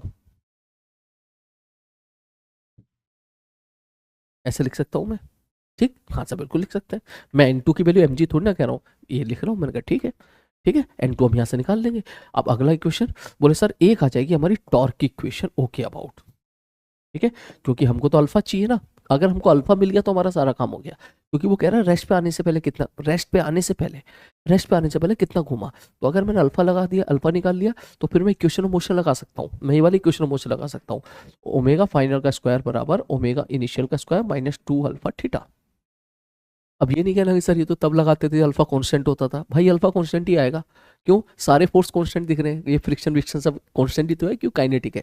तो चलो मैं ओके अबाउट टॉर्क लिखता हूँ, नॉर्मल का टॉर्क 0, mg का टॉर्क 0, N2 का टॉर्क 0, टॉर्क किसका आएगा, फ्रिक्शन का, F1 इंटू आर, उल्टी साइड आ रहा है, ओमेगा नॉट अगर ऐसा है तो टॉर्क उल्टी साइड आ रहा है, इसका मतलब जाहिर सी बात है फ्रिक्शन रोकने की कोशिश कर रहा है, प्लस F2 इंटू आर बराबर आई इंटू, ठीक है, आई की वैल्यू पुट कर दीजिएगा यहाँ से, तो एक इक्वेशन आपकी आ गई है ये वाली, और एक 4 इक्वेशन है आपकी ये वाली, ठीक है, इन चारों को सॉल्व करके आप निकाल लीजिएगा क्या, अल्फा निकाल लीजिएगा, अल्फा आ जाएगा, अल्फा की वैल्यू इसमें पुट कर देना और थीटा निकाल लीजिएगा, थीटा आ जाएगा, तो your answer will be theta upon 2 पाई। इसके बाद आपकी केवल और केवल कैलकुलेशन है। ठीक है, मैंने आपकी मदद यहाँ पे कर दी है। ठीक है, इसके बाद जो है क्योंकि मैंने बोला था कि जो है रिकॉर्डिंग ख़राब हो गई थी। ठीक है, पहले मैंने पूरा शूट किया था, फिर आवाज़ ख़राब हो गई थी, तो मैंने जो है उसमें आपकी मदद कर दी थी। मैं यहाँ पे लिख देता हूँ, ये रहा सॉल्यूशन और ये मैंने प्रॉपर सॉल्यूशन को सॉल्व करके दिखा दिया है और अल्फा निकाल दिया है। पीपीटी से देख लीजिएगा। ठीक है, ये प्योरली मैथ्स से बहुत सारी इक्वेशंस को पकड़ पकड़ के इसको पकड़ के ये लिखा, इससे उठा के ये लिखा, सॉल्व करके मैंने आंसर निकाल दिया। ठीक है, नेक्स्ट अगला क्वेश्चन आपकी स्क्रीन पे ये रहा, वेरी इंपॉर्टेंट क्वेश्चन। ये 12th क्लास में जब हम लोग इंड्यूस इलेक्ट्रिक फील्ड वगैरह पढ़ते हैं, जिस इंड्यूस इलेक्ट्रिक फील्ड की वजह से टॉर्क लगता है, ठीक है, अगर कोई हमने चार्ज रिंग रख दिया नॉन कंडक्टिंग, तो बिल्कुल उसी से मिलता जुलता सवाल है। ध्यान से पढ़ लो सवाल, किसी ने नहीं पढ़ा हो तो देखो। क्वेश्चन में इसने बोला यूनिफॉर्म डिस्क है, उसकी रेडियस आर है, ठीक है, और उसको ओमेगा देकर छोड़ दिया हमने हॉरिजॉन्टल फ्लोर पे, ऐसे ऐसे नचा के छोड़ दिया। तो बताओ वो कितनी देर में रेस्ट पर आ जाएगी। क्वेश्चन में ये पूछा है, carefully placed on the horizontal surface how long it will the disc be rotating on the surface if friction coefficient is equal to the K, pressure exerted by the disc on the surface can be regarded as uniform. Basically वो ये जानना चाह रहा है कि disc को हमने omega naught से घुमा के छोड़ दिया, ओमेगा से घुमा के छोड़ दिया, ओमेगा नॉट नहीं, ओमेगा से घुमा के छोड़ दिया, तो बता दो कितनी देर में रेस्ट पर आ जाएगी। तो सवाल ये भी पूछ सकते हैं कि कितनी देर में रेस्ट पर आ जाएगी, ये भी पूछ सकते हैं कि भाई से रेस्ट पे आने से पहले कितना टर्न रोटेट करेगी, नंबर ऑफ टर्न्स रोटेट बता दो। इस प्रकार के क्वेश्चन पूछे जा सकते हैं। या फिर वर्क डन बाय फ्रिक्शन बता दो, वर्क डन बाय फ्रिक्शन बराबर चेंजिंग काइनेटिक एनर्जी, क्योंकि नॉर्मल और एमजी का वर्क डन यहाँ पे 0 है, तो इस प्रकार के क्वेश्चन भी यहाँ पे पूछे जा सकते हैं। तो कैसे करेंगे, ध्यान से सुनना इस सवाल को। यह आपसे भी पूछ सकता है कि फ्रिक्शन का टॉर्क कितना होगा, फ्रिक्शन का वर्क डन कितना होगा, ये सारी चीजें आपसे पूछी जा सकती है। ठीक है, तो पहले मैं चलता हूं इस क्वेश्चन पे। तो ये तो तुम्हें फील आ रही हो कि ये अगर आपने इसको ऐसे घुमाया है, इस प्रकार से ऐसे घुमाया है, तो फ्रिक्शन इसको रोक रहा होगा। ये जमीन पे रखी हुई रॉड है, जमीन पे रख के नचा दी, जमीन पे रख के नचा दी, तो कब घूम घूम के स्लो होते हुए कभी तो रेस्ट पर आएगी ना। ये वो सवाल है। ठीक है, तो आप बोलोगे सर देखो, मैंने कहा हाँ सर, एक काम करो, एक्स पे जाके dx लेंथ का एक रिंग पकड़ लो। मैंने कहा ठीक है, dx लेंथ का एक रिंग पकड़ लिया। अब बोले सर मान लो हमने ऑब्जर्वेशन के लिए ये छोटा सा टुकड़ा पकड़ा। मैंने कहा ठीक है सर, अगर आप इसको ऐसे नचा रहे हो ओमेगा से इस प्रकार से, तो ये पॉइंट ऊपर की तरफ जा रहा है। मैंने कहा हाँ, तो इस पे लगा होगा फ्रिक्शन पीछे की तरफ। मैंने कहा ठीक है सर, ऐसे घुमा रहे हो इस प्रकार से, तो अगर मैं ये टुकड़ा पकड़ूं तो इसकी वेलोसिटी आगे, तो इस पे नीचे से फ्रिक्शन लगा होगा पीछे की तरफ df। उसी प्रकार से इस वाले टुकड़े पे सर उधर लगा होगा df, उसी प्रकार से इस टुकड़े पे सर इधर लगा होगा df। वैसे तो मुझे df1 df2 df3 df4 df5 ये सब बोलना चाहिए, लेकिन मान ले मैंने dm इक्वल मास पकड़ रखे हैं, तो जाहिर सी बात है फिर वो इक्वल मैग्नीट्यूड का इस प्रकार के आपके सामने फ्रिक्शन फोर्स लग रहा होगा। तो मैंने कहा ये बताओ क्या इन सब का ओके अबाउट टॉर्क आया या नहीं आया। बोले सर बिल्कुल आया। सर इसका टॉर्क कितना होगा, sir df into r, r की जगह x लिख दोगे। इसका टॉर्क कितना होगा, df into r, df into r, df into r. इसका मत वैसे तो मुझे लिखना चाहिए df1 df2 df3 df4, तो इसका torque df1 into x, df2 into x, df3 into x, x common निकल के बाहर आ जाएगा, अंदर क्या आएगा df1 plus df2 plus df3 plus df4। मतलब इस रिंग पर जमीन से जो टोटल नॉर्मल लग रहा होगा, पूरे डिस्क का नहीं केवल रिंग का, ठीक है, पूरे डिस्क का नहीं केवल रिंग का, और रिंग पे जो लग रहा होगा फ्रिक्शन, सॉरी नॉर्मल नहीं फ्रिक्शन, ठीक, df1 plus df2 plus df3 plus df, इन सब का सम क्या हो जाएगा, net friction on the ring. और वो फ्रिक्शन की वैल्यू क्या होगी, सब फ्रिक्शन की वैल्यू हो जाएगी म्यू इंटू नॉर्मल, नॉर्मल क्या हो जाएगा dm इंटू जी, जहां पर dm है इस रिंग का मास। और आपको क्या कर देना है, बोले सर इसको इंटीग्रेट कर दो 0 से r, खत्म, सवाल हो गया, सवाल खत्म। ठीक, अब ध्यान से सुनो, x into mu, mu G तो कॉमन निकाल ले यहां से, x डीएम क्या होगा सर? डीएम किसका मास है? ये नीला वाला मास डीएम है। आप इस चीज की फील लो। आप एक छोटा सा टुकड़ा पकड़ो M1 मास का, छोटा सा DM1 मास का, उसके पीछे लगा फ्रिक्शन DF1, ठीक है, उसको रोकने की कोशिश कर रहा होगा ना, जमीन से फ्रिक्शन लगा होगा। ऐसे DF1 DF2 DF3 DF4 infinite छोटे छोटे मासेस पे इन्फानाइट छोटे छोटे फ्रिक्शन लगे होंगे।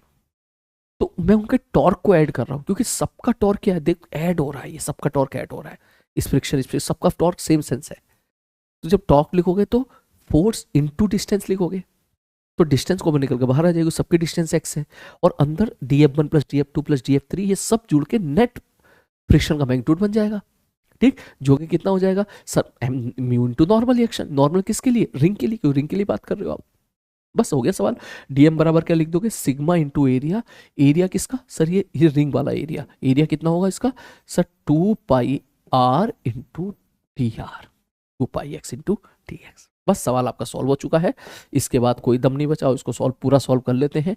ये आ जाएगा देख, म्यू जी सिग्मा 2π, ये कॉमन निकल का आ गया, एक्स स्क्वायर, ये 0 से लेके आर जाएगा, एक्स इंटू एक्स स्क्वायर का इंटीग्रेशन r³ ये आपका आ गया नेट टॉर्क। अब टॉर्क आया है तो अल्फा आएगा, तो टॉर्क बराबर आई अल्फा। अल्फा आ गया। उसने पूछा कितनी देर में रेस्ट पर आओगे, तो आप बोलोगे सर ओमेगा बराबर ओमेगा फाइनल बराबर omega initial plus alpha T. Sir omega final कितना है? 0, क्योंकि उसने पूछा कितनी देर में रेस्ट पर आओगे, और यहाँ से टी कितना आ जाएगा? बोले ओमेगा इनिशियल कितना है? ओमेगा, और अल्फा निगेटिव है, तो यहाँ पर आप प्लस की बजाय सीधा माइनस साइन लिख सकते हो यहाँ पर, अपॉन अल्फा। ठीक है, मैं एक बार सॉल्व करा देता हूँ यहाँ से। तो देख भैया क्या आंसर होगा, ओमेगा अपॉन अल्फा क्या होगा? अल्फा यहाँ से अल्फा बराबर हो जाएगा म्यू जी, ठीक है, सिग्मा 2πr³, ठीक है, ऊपर चला गया 3,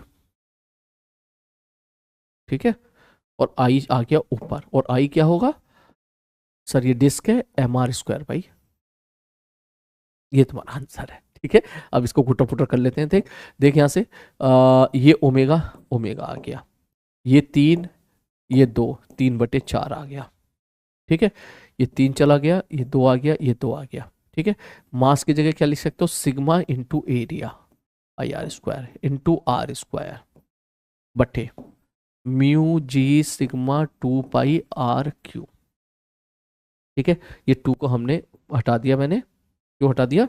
क्योंकि भैया उसको मैंने वहाँ सेट कर दिया था। तो आओ भैया आंसर मैच करा लेते हैं। देख r², r⁴ r³ ऊपर आ गया r, ठीक है, सिग्मा पाई पाई सिग्मा, तो omega r 3/4 by mu g. Mu की जगह वो k कह रहा है, परफेक्ट आंसर आपका मैच कर गया। ठीक है, चलो नेक्स्ट आगे बढ़ते हैं अगले क्वेश्चन की तरफ। नेक्स्ट क्वेश्चन बड़ा ही प्यारा सवाल है, ठीक है। अब मैं सवाल पढ़ नहीं रहा हूँ बेटा, आप खुद पढ़ लो सवाल, है ना, वरना फिर ये वीडियो बहुत लंबी चली जाएगी। ऑलरेडी मैं एक बार इसको रिकॉर्ड कर चुका हूँ, ठीक है, मैं पीछे हट रहा हूँ। देखो सवाल में वो कहना चाह रहा है कि एक L लेंथ की रस्सी है, उसको हमने क्या किया, ऊपर लपेट दिया पुली के, और पुली को लपेट के कुछ रस्सी ऐसे लटकाती X लेंथ की। ठीक है, ठीक है सर। अब उसने पूछ लिया कि हमें ये बता दो, क्या बता दो, कि find the angular acceleration alpha of the cylinder. मतलब अल्फा बता दे भैया कितना हो, बस इतना सवाल है। कितना प्यारा सवाल है, ठीक है। मतलब इसके ऊपर ऐसे ऐसे ऐसे ऐसे ऐसे लपेट रखी है, और एक्स लेंथ की यहाँ पर लटकी पड़ी है। This is the question, then find the alpha. Alpha पूछ लिया उसने, मैंने कहा ठीक है भैया आ जाओ कर लेते हैं सवाल को सॉल्व। ठीक, तो भाई ये बताओ यहाँ पर सर, ये थी पुली, इसके ऊपर आपने यहाँ पर हरे हरे रंग से कुछ लपेट रखा है, और कुछ यहाँ पर ऐसे लटका पड़ा है एक्स लेंथ का, लाइक दिस। ठीक, तो या तो इसको इंडिविजुअल एफबीडी बना के करो, या फिर हम ऐसे भी कर सकते हैं, वही शॉर्टकट तरीका जो मैंने थोड़ी देर पहले आपको बताया था, ये वाला तरीका, खींचने वाला फोर्स माइनस रोकने वाला फोर्स बटे टोटल मास। आई होप ये वाला तरीका जो है अभी जो तुम अभी जो हम लोगों ने देखा था ना, ये वाला तरीका, अगर ये तरीका हम स्मार्टली लगाएं तो इसका आंसर एक ही लाइन में आ जाएगा। ठीक है, ध्यान से देखना कैसे, ठीक है, ध्यान से देखना। तो यहां पे क्या है, एक्स लेंथ का मास लटका पड़ा है, तो ऐसे समझ लीजिए जैसे यहाँ पे ब्लॉक लटका होता, ठीक है, ब्लॉक का मास m होता तो खींचने वाला फोर्स होता, तो खींचने वाला फोर्स कितना हो गया सर, इसका mg जो लटका हुआ है, लटका हुआ कितना है x, तो लैम्डा इंटू एक्स, भैया lambda is mass per unit length, मैंने कह दिया लैम्डा मास पर यूनिट लेंथ है, तो लैम्डा इंटू एक्स क्या हो गया, लटका हुआ मास हो गया, इंटू जी, ये खींचने वाला फोर्स, रोकने वाला कोई फोर्स है नहीं, तो मैं डायरेक्ट एक्सेलेरेशन लिख रहा हूं कि इस पॉइंट का नीचे एक्सेलेरेशन कितना होगा, एक्सेलेरेशन बराबर खींचने वाला फोर्स माइनस रोकने वाला फोर्स बटे टोटल मास, टोटल मास कितना है sir, lambda into X plus I by R square, I by R square, I क्या होगा, बोले सर डिस्क का मास अगर कैपिटल एम है तो m are square by two, this is the I of the disc, लेकिन ध्यान देने वाली बात यह है कि हरे रंग का कुछ रस्सी ऊपर लपेट भी तो रखा है, जब ये ए एक्सलेशन से नीचे जाएगा तो ये अल्फा से घूमेगी डिस्क, तो अगर अल्फा से डिस्क घूम रही है तो डिस्क के ऊपर जितनी रस्सी लपेट रखी है वो भी तो घूम रही ना, स्लिपिंग थोड़ी ना हो रही है, वो भी घूम रही है, ठीक, तो इसका मतलब ये हो गया कि सर ये आई, ये तो हो गया डिस्क का, अब जो ऊपर मास लपेट रखा है उसका आई कितना हो जाएगा sir, lambda into l minus x into r square, ये मैंने क्या लिख दिया सर, एक्स लेंथ अगर लटका है तो कितनी लेंथ का मास इसको ऊपर लपेट रखा है, एल माइनस एक्स, उसका मास कितना हो जाएगा, लैम्डा से मल्टीप्लाई कर दो, so this is the mass which is on the circumference of the, which is on the circumference of the पुली, तो वो मास घूम रहा है उसके साथ, आर डिस्टेंस दूरी पर है सेंटर से पूरा का पूरा मास, तो इसका मतलब सर ये उसका हो गया आई अपॉन आर स्क्वायर, ये तुम्हारा एक्सलेशन आ गया, और एक्सलेशन बराबर क्या लिख दोगे, ए बराबर आर अल्फा, रोलिंग की कंडीशन, जब आप इसको सॉल्व करोगे तो आपको पता चल जाएगा भैया आपका जो भी यहाँ पर आंसर आना है वो आंसर परफेक्टली मैच कर जाएगा, आंसर मैं चेक कर चुका हूं, खुद से कर लीजिएगा इसके बाद, ठीक है, बस ध्यान ये रखना कि लैम्डा जो है वो स्मॉल एम बाई एल है, ठीक है, लैम्डा जो है ना वो स्मॉल, उसने बोला ना thin code of length and mass है, ठीक है, स्मॉल एम बाई एल है। नेक्स्ट आगे बढ़ते हैं, नेक्स्ट क्वेश्चन, ये रहा बड़ा डरावना सा सवाल है, बहुत लल्लू सवाल है सर, कैसे लल्लू सवाल है, मगर शक्ल देखते ही समझ में आ गया सब कुछ, अच्छा ऐसे ऐसे पुली बांध रखी है, रेडियस दे रखा है, मास दे रखा है, और टी बराबर 0 पे छोड़ दिया है, उसने बोला टेंशन बता दो ईच स्टेट पे, और एंगुलर एक्सलेशन मतलब अल्फा बता दो कितना होगा, और time dependency power delivered by gravitational force, अरे भैया एक्सलेशन पूछ लिया, सीधी सी बात है, तो इस सवाल को सोचो, अगर मैं इस सवाल को इधर से झांक के देखूं, सामने से देखा तो डरेगा, लेकिन साइड भी अगर मैं देखूंगा तो मुझे दिखाई देगा एक गोला से गोला, ठीक है, और इधर दिखाई दे रही होंगी दो रस्सी, तो इसका मतलब ये क्वेश्चन ऐसा हो गया, ऊपर दिखाई दे रही होगी दो रस्सी का मतलब टूटी ऊपर, बस खत्म सवाल, ठीक है, नीचे क्या लग रहा होगा सर, नीचे लग रहा होगा mg, ऊपर क्या लग रहा है टूटी, अब इसका एक्सलेशन सर नीचे की तरफ एक्सलेशन मान लो भैया ए है, और टेंशन इसको ऐसे घुमा रही होगी अल्फा से, क्लियर है, ठीक है सर जी, बस हो गया काम, तो अब मुझे क्या लिखना है, एक एक करके क्वेश्चन लिखनी है, सर पहली क्वेश्चन क्या लिखूंगा सर, mg माइनस 2t बराबर मास इंटू एक्सेलरेशन, दूसरी क्वेश्चन क्या लिखेंगे सर, दूसरी टॉर्क की, किसकी, 2t इंटू आर बराबर आई इंटू अल्फा,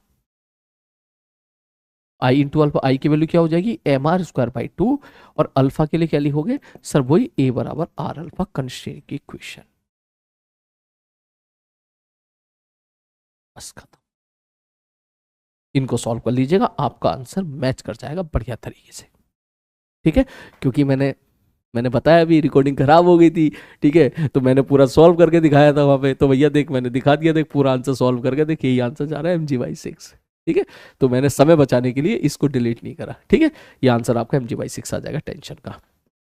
नेक्स्ट अगला question, next question is very important, बहुत मजेदार सवाल है, ठीक है, ध्यान से देखना, इस क्वेश्चन में क्या कह रहा है, क्वेश्चन में कह रहा है कि एक स्पूल है with a thread bounded on its placed on a incline smooth plane set angle of 30 degree with the horizontal, free end of the thread attach to the wall, mass of the spool दे रखा है, moment of inertia भी दे रखा है, radius of the bound thread R भी दे रखा है, find the acceleration of the spool, भैया डायग्राम से सब कुछ एक्सप्लेन है कि ये आउटर रेडियस इसकी कैपिटल आर है, स्मॉल इनर रेडियस की स्मॉल आर है, यहाँ पे एक रस्सी इस प्रकार से बांध रखी है और छोड़ दिया इसको, ठीक है, ठीक है, पहली बात तो मैं आपको एक बात कहना चाहूंगा कि जो है हमेशा सवाल को अच्छे से पढ़ लिया करो, ठीक है। कभी कभी क्या होता है कि बच्चा रोलिंग के इतने सवाल लगा लेता है कि उसे हमेशा हर जगह रोलिंग दिखाई देती है। इस सवाल में ध्यान से देखना, कहीं पर भी रोलिंग का कोई जिक्र नहीं है। चेक करके देख, ये स्मूथ सरफेस दे रखा है यहाँ पर, ठीक है। तो अक्सर क्या होता है, इतने सवाल कर चुके होते हैं ए बराबर अल्फा कहीं भी ठोक देते हैं, तो ऐसा नहीं करना है। जरा सवाल को ध्यान से देखो। तो इस क्वेश्चन की अगर मैं बीडी बनाऊं तो ये रहा छोटा गोला, ये रहा बड़ा गोला। अगर मैं इसकी बीडी बनाऊं तो इस प्रकार से रस्सी को हमने यहाँ पे बांध रखा है। तो ध्यान से देखना एक एक पार्ट। सर मान लो इसका एक्सलेशन है इधर ए, मैंने कहा ठीक है। अब बीडी बनाएंगे तो इधर लग रही होगी tension, tension is always away from the body. Normal इधर है, मैंने कहा ठीक है। और एम जी इस तरफ है, suppose m g sine theta, इधर है एम जी कॉस थीटा, इधर है नॉर्मल, ठीक। तो सर ये तो समझ में आ गया, एक्सलेशन इधर होगा, ठीक। ओ के अबाउट टेंशन का टॉर्क ऐसे जा रहा है एंटी क्लॉकवाइज, इसका मतलब अल्फा इस बार ऐसे होगा, ठीक है। तो क्या मैं ऐसा लिख दूं, ध्यान से सुनना। सर सबसे पहले तो क्वेश्चन लिखो एक्सलेशन की, खींचने वाला फोर्स माइनस रोकने वाला फोर्स बराबर मास इनटू एक्सेलरेशन। अब ये मत कहना सर आपने एक्सलेशन नीचे क्यों मान लिया, एक्सलेशन तो ऊपर भी तो हो सकता है। भाई ऐसा होता ना तो आसमान में पहुंचाने के लिए ऐसे ही रख देते, भाग जाती है अपना आप ऊपर। ऐसा थोड़ी ना है यार, ठीक है। इसकी टेंडेंसी नीचे गिरने की आएगी, नीचे गिरने की आएगी तभी तो टेंशन डेवलप होगी ना यहाँ पर, ठीक है। ठीक है सर जी, ओके। तो पहली क्वेश्चन आ गई, खींचने वाला फोर्स माइनस रोकने वाला फोर्स बराबर मास इनटू एक्सलेशन, ये पहली क्वेश्चन आ गई है। दूसरी, तो अब लिखो टॉर्क की। टॉर्क क्या लिखेंगे, टी इंटू स्मॉल आर, ठीक, बराबर आई इंटू अल्फा। कोई प्रॉब्लम नहीं, क्यों?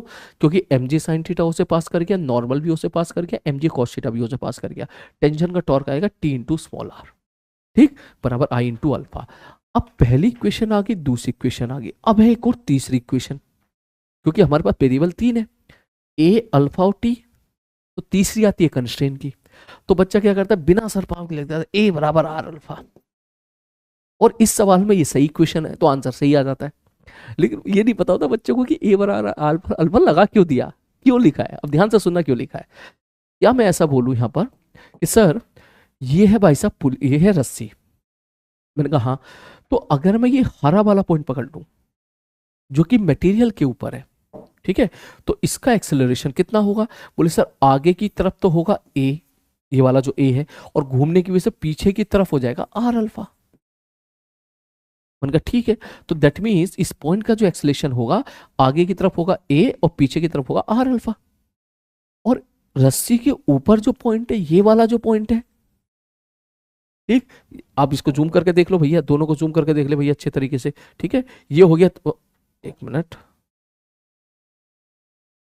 ये देख, एक है ये नीला वाला पॉइंट और एक है ये हरा हरा वाला पॉइंट। तो हरे वाले पॉइंट का एक्सलेशन तो आ गया ए माइनस आर अल्फा, आगे की तरफ आ गया। तो इसका हरे वाले का और नीले वाले का एक्सलेशन सेम होना पड़ेगा, रस्सी का कंस्ट्रेंट है यहाँ पर, ठीक है, ताकि कोई स्लिपिंग ना हो, नो स्लिपिंग बिटवीन रस्सी एंड द पुली, ठीक। ठीक है सर, और रस्सी यहां से यहां तक बांध रखी है, इसका मतलब इसका एक्सलेशन क्या है, जीरो है। क्यों जीरो है, क्योंकि अगर इसका एक्सलेशन होता, ठीक है, तो रस्सी टूट जाती, ठीक है। यहां से यहां तक बांध रखा है आपने, तो इसका मतलब इधर रेस्ट पर है, तो इसका मतलब इसका एक्सलेशन जीरो है और इसका acceleration a minus r alpha है, दोनों को बराबर करेंगे तो इसलिए यहां पर आ गया मेरे भाई ए बराबर आर अल्फा, ठीक है। इसके बाद आप इनको सॉल्व कर लीजिएगा, आपका आंसर मैच कर जाएगा, ठीक है भाई साहब। बिगड़ गया इसका शक्ल सूरत, खैर कोई बात नहीं, चलो आगे बढ़ते हैं।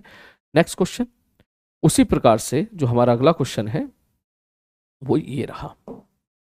बड़ा ही प्यारा सवाल है, बड़ा ही प्यारा सवाल है, ठीक है। आई थिंक मैं इसको स्टार दूंगा इस क्वेश्चन को, क्योंकि ये सवाल कहीं ना कोई बच्चा गलत कर ही देता है। मैं किनारे हो रहा हूं, आप चाहो तो सवाल को जल्दी से पहले पढ़ लो सारे लोग, जल्दी से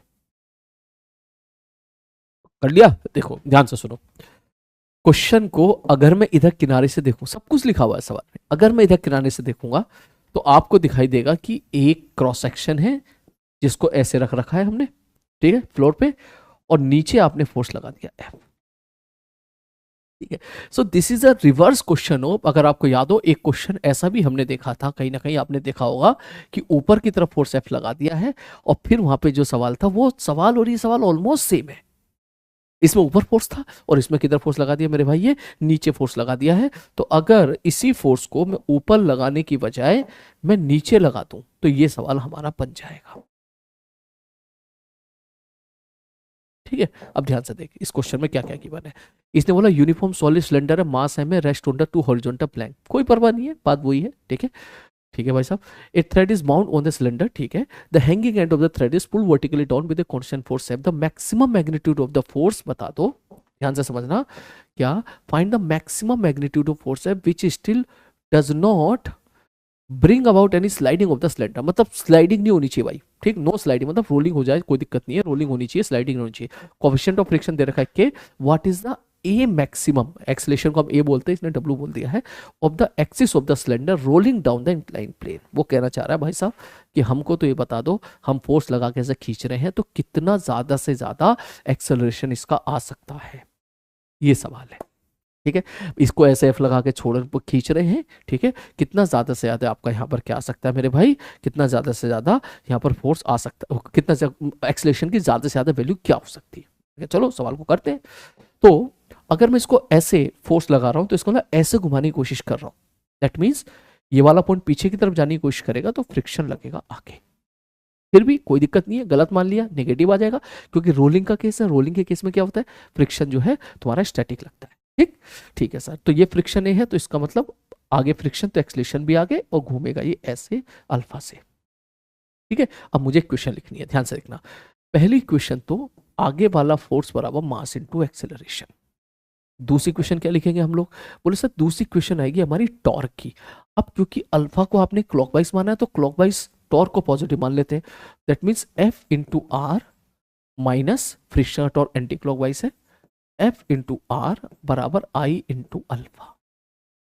ठीक, चेक करके देखो आई को क्या रखना है, सॉलिड सिलेंडर है तो आई तो तुम्हारा हो जाएगा m are square by two, तो एफ माइनस एफ बराबर आई की value M R square by two, और अल्फा की जगह लिख सकते हो ए बराबर आर अल्फा, क्योंकि रोलिंग की कंडीशन है तो अल्फा की जगह आप क्या लग दोगे ए बाई आर, और यहां से आर कॉमन निकल के एक आर तुम्हारा यहां जाएगा। ठीक है, जैसे ही आप इसको सॉल्व करोगे तो ये निकल के आ गया एम ए बाई टू, ये तुम्हारी इक्वेशंस आ गई सारी सॉल्व हो गई।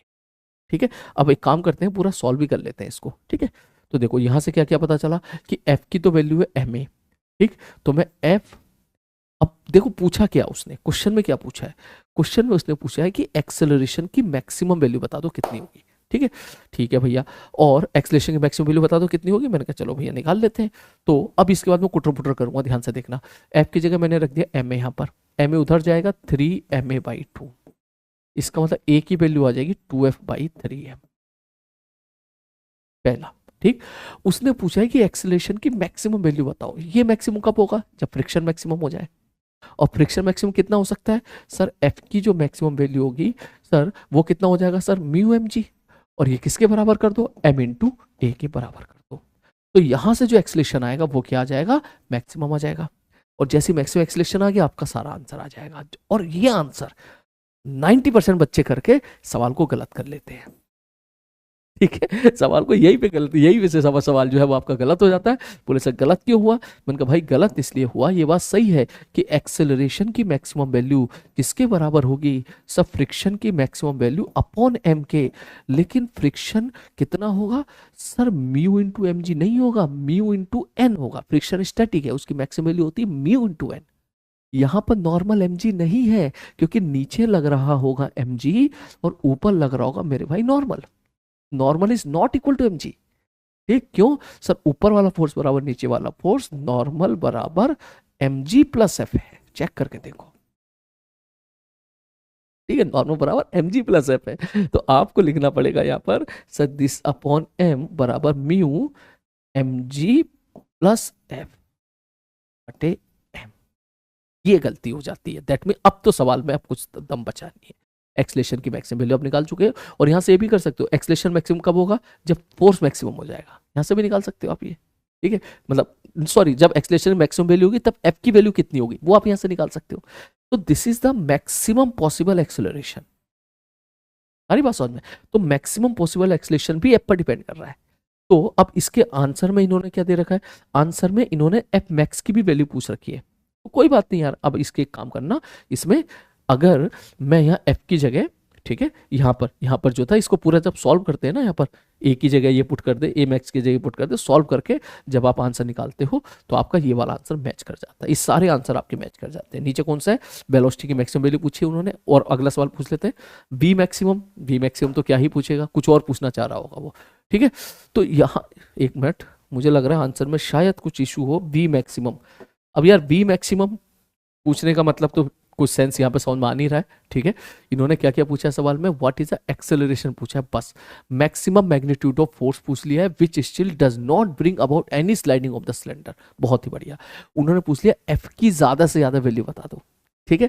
तो एफ की ज्यादा से ज्यादा वैल्यू वो आपके आपके यहाँ से निकल के आ जाएगी। यहाँ से आपको पता चल रहा है कि एफ की ज्यादा से ज्यादा वैल्यू कब होगी, जब एक्सीलरेशन की ज्यादा से ज्यादा वैल्यू होगी, और एक्सीलरेशन की ज्यादा से ज्यादा वैल्यू कब होगी, जब फ्रिक्शन की ज्यादा से ज्यादा वैल्यू होगी, और फ्रिक्शन की ज्यादा से ज्यादा वैल्यू कितनी होगी, म्यू इंटू एम होगी, ठीक। तो यहाँ से आप ए मैक्स की जगह आप लिख सकते हो 2f/3m, ठीक। अब इसको सॉल्व करके आपका आंसर आ जाएगा। मैं सॉल्व करके दिखा देता हूँ। 2f/3m बराबर mu M G plus mu F बटे एम। देख एम एम कैंसिल आउट हो गया, 2f बराबर 3 mu M G plus 3 mu F. तो f बराबर आ जाएगा 3 म्यू एम जी बटे 2 माइनस 3 म्यू। इसको सॉल्व करेंगे तो देखिए कुछ ऐसा ही जा रहा है, 3 म्यू एम जी बटे 2 माइनस 3 म्यू, ठीक है। चलो भैया आगे बढ़ते हैं, नेक्स्ट अगला क्वेश्चन। उसी प्रकार से एक क्वेश्चन और ये रहा, ये हर बुक में आपको देखने के लिए मिलता है, डरना नहीं है इस सवाल से। सवाल में इसने क्या बोला है, स्पूल है एक, इस प्रकार से लपेटा लपेटी कर दी है, मास एम है स्पूल का, रफ हॉरिजॉन्टल सरफेस पे रखा हुआ है, ठीक है। इस मोमेंट ऑफ इनर्शिया दे रखा है gamma M are square, gamma is a numerical factor. तो एक काम करो, इसको रिंग मान लो, और मान लो गामा की वैल्यू 1 है। एडवांस में आएगा तो भी यही काम कर लेना, और ऑप्शन में गामा की वैल्यू 1 पुट करके आंसर वेरीफाई करा लेना हिट एंड ट्रायल से, ठीक है। अब उसने क्या बोला है, R is the outside radius of the spool. मैंने कहा ठीक है, radius of the bound thread is equal to the small R. सवाल में सब कुछ एक्सप्लेन है कि फोर्स हम इस प्रकार से लगा रहे हैं, spool is pulled without sliding, मतलब भैया सीधी सी बात, ये रोलिंग करानी है, विदाउट स्लाइडिंग काम हो रहा है, कांस्टेंट फोर्स लगा रखा है। Find the projection of acceleration vector of the spool axis on the x axis. डरा रहा है, कह रहा है कि भैया हमें बता दो प्रोजेक्शन ऑफ एक्सेलरेशन, ठीक है, ठीक है, ठीक है, अलोंग द एक्स एक्सिस। अरे भाई प्रोजेक्शन का मतलब होता है कंपोनेंट, तो component of acceleration along the x axis. भाई आगे वाला एक्सेलरेशन पूछ रहा है तुझसे, इसका मतलब सवाल इतना आसान है कि वो तुझसे जानना चाह रहा है कि ये जो सेंटर है, सेंटर का एक्सेलरेशन अगर आगे ए है तो हमें ए बता दो कितना होगा, बस खत्म कहानी, ठीक है। तो देख कितना लल्लू सवाल है, ध्यान से देखना, डरावना है बस लेकिन है आसान। देखो सर मान लो इसका एक्सेलरेशन है आगे ए, और ये ऐसे अल्फा से घूम रहा है, मैं ही समझा देता हूँ इसको, ठीक है। सर 3 इक्वेशन बनेगी, फोर्स की, टॉर्क की, कंस्ट्रेंट की। शुरू करें। हाँ सर, पहली इक्वेशन, सर इधर अगर एफ लग रहा है तो आगे लगेगा F cos theta, F cos alpha, ऊपर लगेगा एफ साइन अल्फा। कोई तकलीफ नहीं सर। फ्रिक्शन किधर है, मान ले पीछे की तरफ है। तो पहली इक्वेशन में लिखूंगा सर आगे वाला force F cos alpha minus friction बराबर मास इनटू एक्सेलरेशन, ठीक है, ठीक है सर जी। दूसरा, सर ये तो हो गया पहला। दूसरी क्वेश्चन किसी की टॉर्क की। अब टॉर्क की क्वेश्चन के लिए ध्यान से देखना, बहुत ध्यान से देखना। सर ये जो भी फोर्स लग रहा है, ये फोर्स ऑलरेडी परपेंडिकुलर है रेडियस के, देख ले, ये फोर्स जो भी लग रहा है ना, ये ऑलरेडी परपेंडिकुलर है, देखना, ठीक, ये ऑलरेडी परपेंडिकुलर है, ये देख फोर्स इस तरफ लग रहा है। तो टॉर्क के लिए कंपोनेंट से भिड़ने की जरूरत नहीं है, आप सीधा लिख सकते हो। बोले सर आप ये बताओ अल्फा कैसे मान रहे हो, मैंने कहा एक्सेलरेशन है आगे और घूम रहा है ऐसे अल्फा से, तो सर ठीक है। फ्रिक्शन का टॉर्क क्या हो जाएगा sir, F into capital R, बड़ा वाला आर, ये फ्रिक्शन का टॉर्क हो जाएगा। इस एफ का टॉर्क उल्टा आ रहा है, कितना आएगा, minus F into small R बराबर आई इंटू अल्फा, ठीक है, ठीक है सर। आई की value M R square put कर देना इसके लिए। और तीसरी इक्वेशन ए बराबर कैपिटल आर अल्फा। क्यों, क्योंकि इन दोनों पॉइंट के बीच में नो स्लिपिंग, ये कैपिटल आर है तो ए बराबर आर अल्फा। 3 इक्वेशन है, बस इन्हीं को सॉल्व करना है, इन्हीं को सॉल्व करके आपका आंसर आ जाए, ठीक है। आप गामा की वैल्यू 1 पुट करके सब सिंप्लीफाई हो जाएंगे आपके, ओके। चलो भैया नेक्स्ट। अच्छा एक मिनट, अभी तो और भी कुछ पूछा है शायद इसने। बी पार्ट भी तो है इसका। बी पार्ट क्या है देखो, बी पार्ट में इसने पूछा है, क्या पूछा बी पार्ट में, work perform by the force F during the first 30 second. ओ हो, इसने बोला भैया ये फोर्स जो हम लगा रहे हैं, कांस्टेंट फोर्स हम लगा रहे हैं, तो बता दो इसका वर्क डन कितना होगा। अब इस सवाल को करने के लिए थोड़ा सा बच्चा सोचता है, सब कांस्टेंट फोर्स है तो फोर्स इनटू डिस्प्लेसमेंट करते हैं, ठीक है, इस प्रकार से भटक जाता है थोड़ा सा। लेकिन अगर अपन ध्यान से देखें कि वर्क ही तो पूछ रहा है ना, क्या पूछ रहा है, वर्क परफॉर्म पूछा है ना, फर्स्ट 30 सेकेंड है, तो क्यों ना वर्क एनर्जी थ्योरम लगा दे। नॉर्मल का वर्क डन जीरो, एमजी का वर्क डन जीरो, फ्रिक्शन का वर्क डन जीरो, केवल एक का ही वर्क डन है, किसका, इसका। तो इसका जो वर्क डन होगा तो मैं सीधा लिख दूं work done by force F बराबर change in kinetic energy. Sir change in kinetic energy क्या लिखेंगे, मतलब चेंज इन काइनेटिक एनर्जी होगा final kinetic energy minus initial kinetic energy. Final kinetic energy क्या लिखेंगे, किसी टाइम पर half M B square plus half I omega square, हो गया। लेकिन बी क्या होगा, सर बी बराबर यू प्लस ए टी, जो एक्सलेशन निकाला इस एक्सलेशन की वैल्यू वहां पुट कर देना, ठीक है, पहला। और दूसरा कि सर ओमेगा क्या होगा, मैंने कहा ओमेगा तो बी अपॉन आर ही होना है क्योंकि रोलिंग होनी है, खत्म सवाल। तो as a function of time आपको पता चल जाएगा। मुश्किल नहीं है, मुश्किल नहीं है, अगर आपने ए निकाल लिया ये तो बढ़िया सॉल्व हो जाएगा ये तो, है ना। आई की वैल्यू आप रखोगे M are square omega B square upon R square, तो आर स्क्वायर उसका कैंसिल आउट हो जाएगा, तो एकदम सॉल्व हो जाएगा उसके बाद ये, ठीक है भाई, ओके। नेक्स्ट आगे बढ़ते हैं, अगला क्वेश्चन।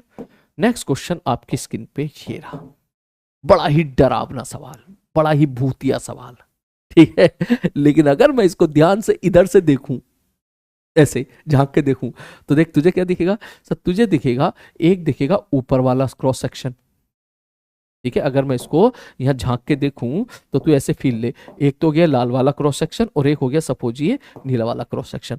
तो तेरे को दिखेगा ऊपर तो दिखेगा लाल वाला क्रॉस सेक्शन जिसको हमने ऐसे बांध दिया, ठीक है, ऐसा देख लाल वाला क्रॉस सेक्शन, ठीक है।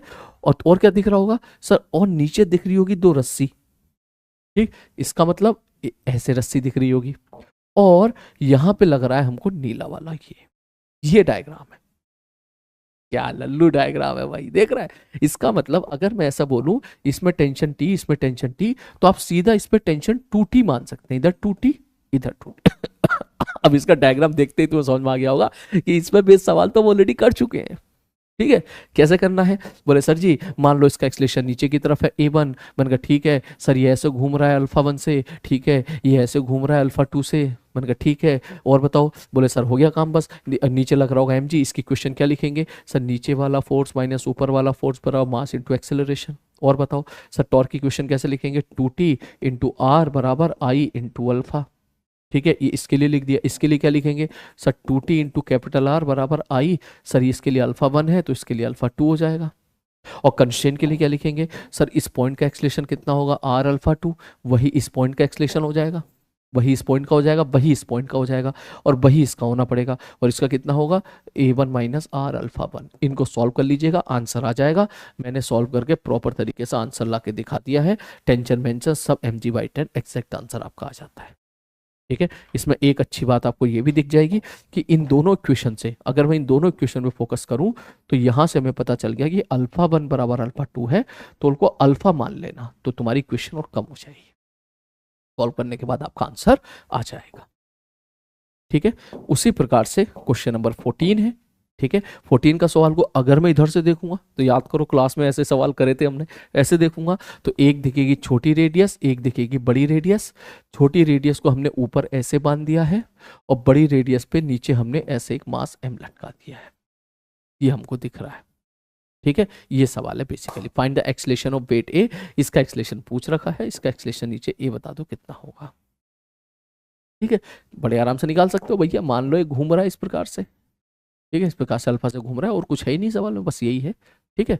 और हाँ ये जरूर कर सकते हो आप, यहाँ टी टी यहाँ 2T मान सकते, ये इस पर टेंशन 2T मान सकते हो, अगर यहाँ पे टेंशन टी यहाँ पे टेंशन टी मान लिया तो यहाँ टी डैश मान लेना, इसके बाद सारी कहानी वही है। ऐसे सवाल हमने क्लास में भी खूब किए हैं, ठीक है, करो इसको। उसके बाद नेक्स्ट अगला क्वेश्चन, क्वेश्चन नंबर 15, इसने बोला uniform solid cylinder of mass and radius R set in the rotation about its axis when angular velocity omega not lowered with the lateral surface on horizontal planes and release coefficient of friction. मुझे तो सवाल तो बहुत आसान ही लग रहा है भैया, ये तो वही सवाल लग रहा है, work done by sliding friction, तो वही क्वेश्चन है जो किया था हमने, देख uniform solid cylinder mass and radius R set into the rotation about it axis with an angular velocity omega not, then lowered with the lateral surface onto a horizontal place and release. ये सवाल है, इसको घुमा दिया हमने ऐसे omega naught से और वेलोसिटी इसकी जीरो कर रखी है, छोड़ दिया इसको, अभी स्लिपिंग होगी, फिर थोड़ी देर के बाद ये रोलिंग स्टार्ट हो जाएगी। सवाल आता था कि बताओ कब रोलिंग स्टार्ट होगी, ठीक है, और इस पॉइंट के अबाउट एंगुलर मोमेंटम कंजर्व करके भी हम सवाल सॉल्व कर लिया करते थे। वही क्वेश्चन है, कोफिशिएंट ऑफ फ्रिक्शन दे रखा है उसने, find how long the cylinder will move with sliding, मतलब कब रोलिंग स्टार्ट होगी, and total work perform by the sliding friction, work done by friction बराबर चेंज इन काइनेटिक एनर्जी, कराया हुआ सवाल है ये। अभी 2 दिन पहले भी हम लोगों ने मतलब परसों भी देखा था और अभी भी देखा था, ठीक है। नेक्स्ट क्वेश्चन, अगला, a uniform ball of radius R rolls without slipping down the top of a sphere of radius capital R. ठीक है भाई साहब, ये कैपिटल आर का स्फीयर है, ठीक है, इसके ऊपर एक छोटा सा स्फीयर हमने रख दिया है, वो रोल कर रहा है, ठीक है। Find the angular velocity of ball at the moment it break off the flow. हाँ हाँ, ये कब ब्रेक करेगा, ये कब ब्रेक करेगा, ठीक है, ये सवाल भी किया हुआ सवाल है, ठीक है, कब ब्रेक करेगा। अब इसमें ये देखना पड़ेगा, ठीक है, कि जो स्फीयर है वो स्फीयर कैसा है, ठीक है। Uniform ball of radius smaller rolls without slipping down a top of a sphere of radius R. इसमें कुछ बोला नहीं है तो इसको आप फिक्स मान के सॉल्व कीजिएगा, ठीक है। मैं सॉल्व कर ही देता हूं, देख इसको यहां से छोड़ोगे आप, ठीक है, छोड़ोगे तो मान के चलो यहाँ कॉन्टेक्ट टूटा इस जगह पर, ठीक है, मान लो ये एंगल है थीटा, तो ये एंगल क्या क्या हो जाएगा, थीटा। तो पहली क्वेश्चन क्या आएगी, M G cos theta, normal zero हो गया, बराबर M B square by R. पहली क्वेश्चन तो ये आ जाएगी। और वर्क नहीं थ्योरम क्या लिखोगे, सर ये डिस्टेंस आर प्लस आर, ठीक है, तो ये कितना नीचे आया sir, work done by gravity M G R plus R 1 minus cos theta बराबर half M B square plus half I omega square. इसके बाद सॉल्व कर लीजिएगा, आपका आंसर मैच कर जाएगा, ठीक है, ठीक है भाई साहब। चलो next question, very very very very very very important, बड़ा मजेदार सवाल है, ठीक है। तो अब जो है, क्योंकि अभी थोड़ा समय हो गया है, तो मैं अभी इस वीडियो को छोड़ रहा हूँ यहाँ पर। ये क्वेश्चन और इसके बाद के जो क्वेश्चंस हैं ये मैं डिस्कस कर दूंगा आपको नेक्स्ट केपीपी में। आप इन क्वेश्चंस को बढ़िया तरीके ट्राई कीजिएगा।